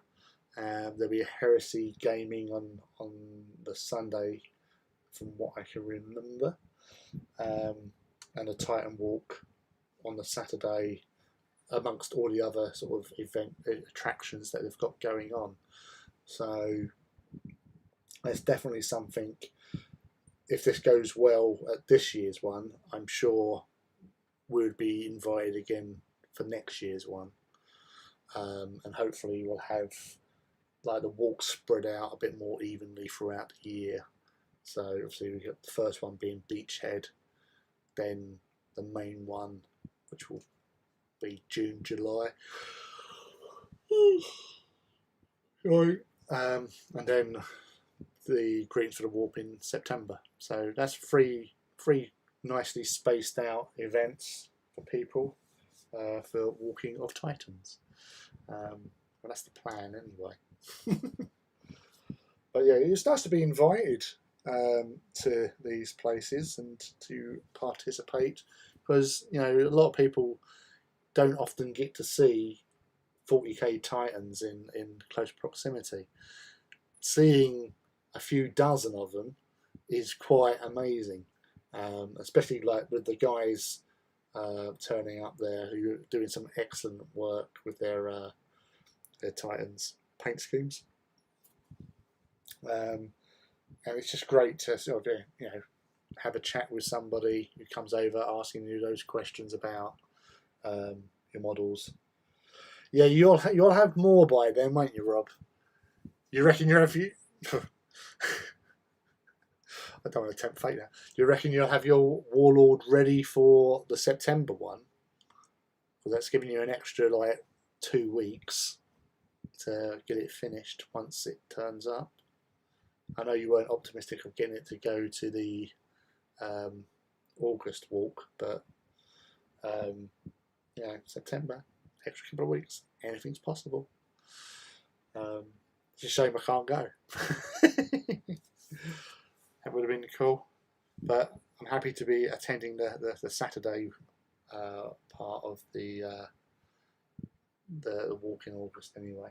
So that's the main thing for me, was actually turning up, seeing a load of my fellow Princeps, meeting you, Rob.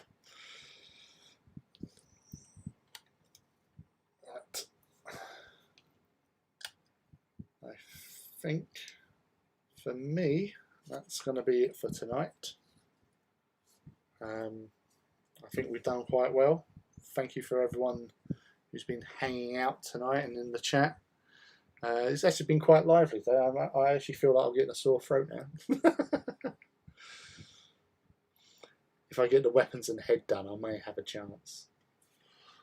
Well, I'll never say never. You see how I know it's the totally different levels of skill and technique, but John Ball, how he's got that his Warlord built and painted to sort of a good sort of tabletop sort of standard in next to no time. I know you've got a lot more sort of intricacy with your painting.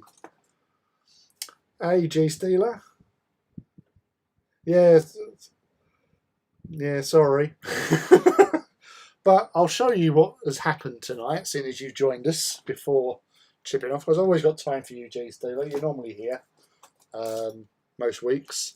So he puts these paints out of the way. Yeah, so what we was doing today was repainting the teal colour because it was more green, because I went over gold. So I went with over with lead Belcher, what I'd done already, and then just reapplied the aphomeric blue. Now it's more teal. I'm a happy bunny. So that was one. This guy was what we started on, was basically the purple was more this colour, which was Scream of Pink, but then I've gone over again lead Belcher and then going over with the Magos purple. Ignore the weapons because they haven't been done, but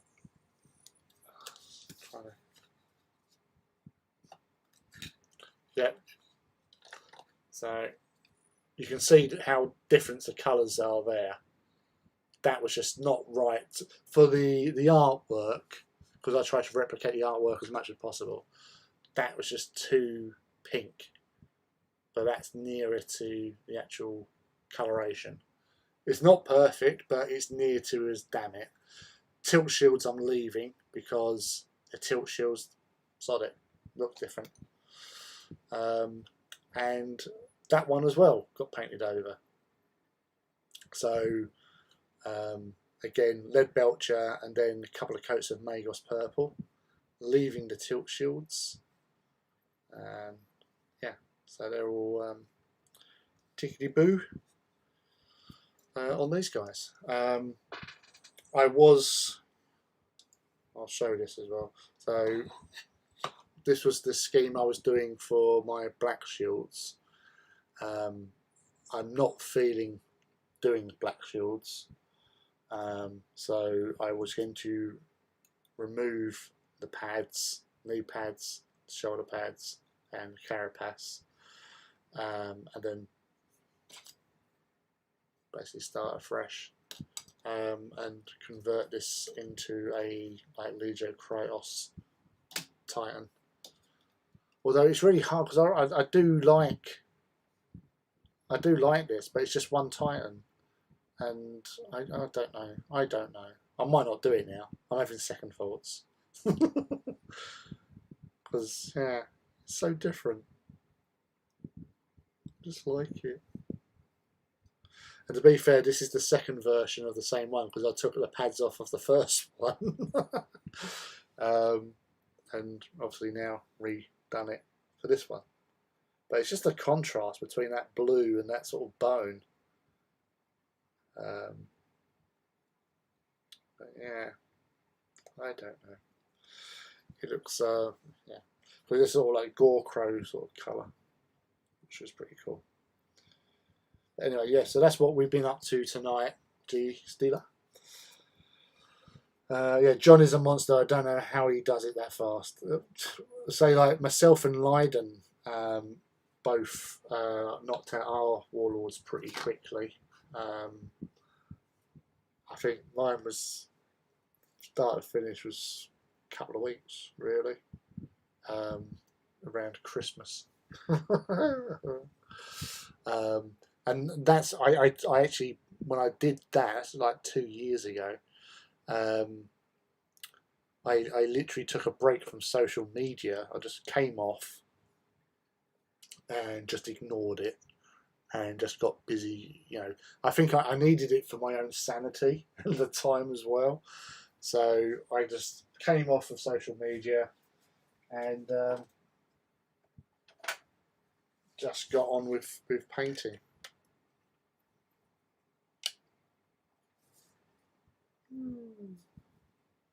I love melted cannons.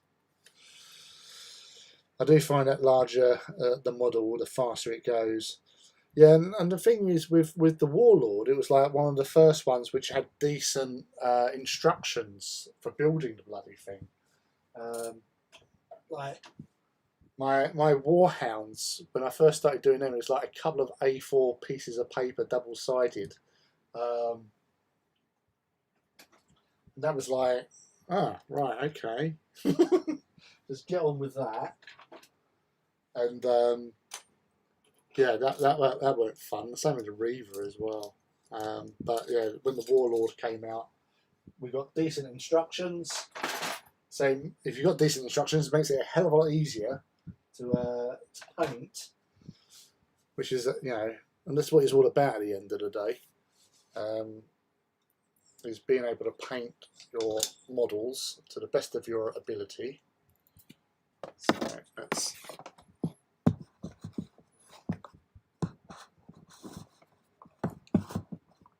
there you go. So yeah, I've still got these to play about with for something at some point with my building projects. I don't know if I'm going to give them to. I'm thinking about Ignatum. I think they deserve some turbo lasers for their guys because I like turbo lasers and warlords. You know, the range, no penalty to hit at range. But yeah, so that they haven't actually updated the Warhound instructions. That's good to know. So what's that? Where's that? Getting blinded. There you go. I'll be getting a full-size Titan at some point, watching Rob's and everyone else making me jealous. Yeah, that happens a lot, Andrew. You know, Titan envy is a terrible affliction. But I think, like, when you see all the Titans from this coming Titan walk out together, right? Trust me, you're going to be going, I really want to have a Titan. There are such great models. So you got Rob's, Simon Winters with his Mortis, like his last couple of hounds he's done, where he's done some like corrupted ones.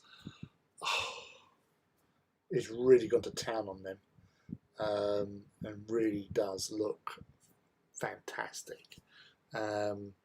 So you know, Martin Strickfast with his Tempestus, he's got a Warlord on the go, his third Warlord Titan, which he's hoping to have done for the walk. So Matt Wingrove with his Mortis, Dave Halfpenny with his Crucius, James Windsor with his Astorum, which probably the longest to paint. I think he's on going on. Oh, it's taken me ages to paint these, but you take as long as it takes, you know. And you say there are models that they demand that you give them attention, because otherwise you're not doing them any justice. So you've got to do that.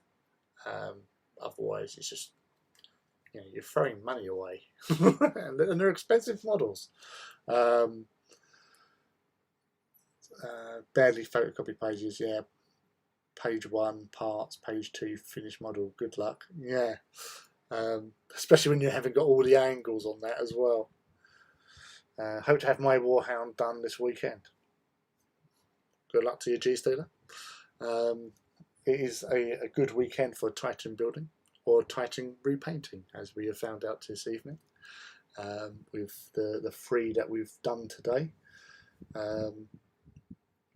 But yeah, it's a good productive weekend. I was a bit worried because I hadn't built anything this week because of how busy work has been, and just because it had been a bad week, I was just not really in the zone. So I did sort of waste a lot of time because I just wasn't in the sort of headspace to actually do it. But tonight has helped me rejuvenate myself and my sort of hobby first is more. I want to do more hobby now. But yeah, it's been good this evening, and I say, like, you guys help make this what it is. As I said, I was saying to everyone else, geez, as soon as you turned up late, I am looking at ways of being able to invite people on to sort of chat along with us. So be like sort of like a hobby hangout in person, but not. So it is something I'm looking at doing. I've asked a friend of mine who is a bit more sort of technically astute than I am, how do you do this? And hopefully you might be able to come back and give me some ideas, or direct me in the right way of going about it, because it would be nice to get some other people to join us, you know, if you wanted to. I'm not going to force people to join in, don't worry. I'm not going to start like, you've got to come on the show. But no, it would be nice to have some of you guys up there to have a chat whilst hobbying, find out more about you as a hobbyist, your sort of inspirations, where you're at with your painting, likes, dislikes, just a general chit chat, and that everyone else can also just participate in as well, because with things like that, it does make it more entertaining than just hearing me ramble on for hours on end. But yeah, no, so that's something I'm definitely looking into. Dave Richardson, when he was on last, was messaging me saying, like, have you thought about doing this? And I have, but I haven't got the technical know-how of being able to do it. But he mentioned a few names, so I've been getting onto them. So hopefully within the next couple of weeks we'll have something I can set up where I can invite you in. Maybe via, I don't know, via Discord or something like that. I don't know. Until when I do know, you'll know. So yeah, something for the future at least. All right, so it's almost 12 o'clock. Almost 4 hours we've been going here tonight. So another nice long evening of hobby awesomeness, and it's been most enjoyable. And as I say, yeah, without you guys to help me get through these Saturday nights of painting Titans, it wouldn't be the same. And I really enjoy having you guys around, having a chat, and just getting our combined hobby experiences shared amongst the rest of us. So I'll have to say thank you all, and please don't forget, like and subscribe, all that jazz. I want your likes. But yeah, so as normal, next Wednesday we'll be with Artist Empire with another paint over. We're probably going to be talking about June. That's why I've not mentioned it at all tonight, because I know he likes to talk about it as well. So we'll do that on Wednesday night paint over. Yeah, don't apologise. You know, we all have lives. We all have things to do. But you got here, you joined in, you saw what we got up to, and it's good to see you as always. So don't worry, Jay Steeler. So I will get round to doing a project that will take me a bit longer to do, and maybe stretch out to like 1 a.m. or something. But yes. So yeah, night Rob, night Andrew. Thanks again, and we'll catch up again Wednesday and then next Saturday. So.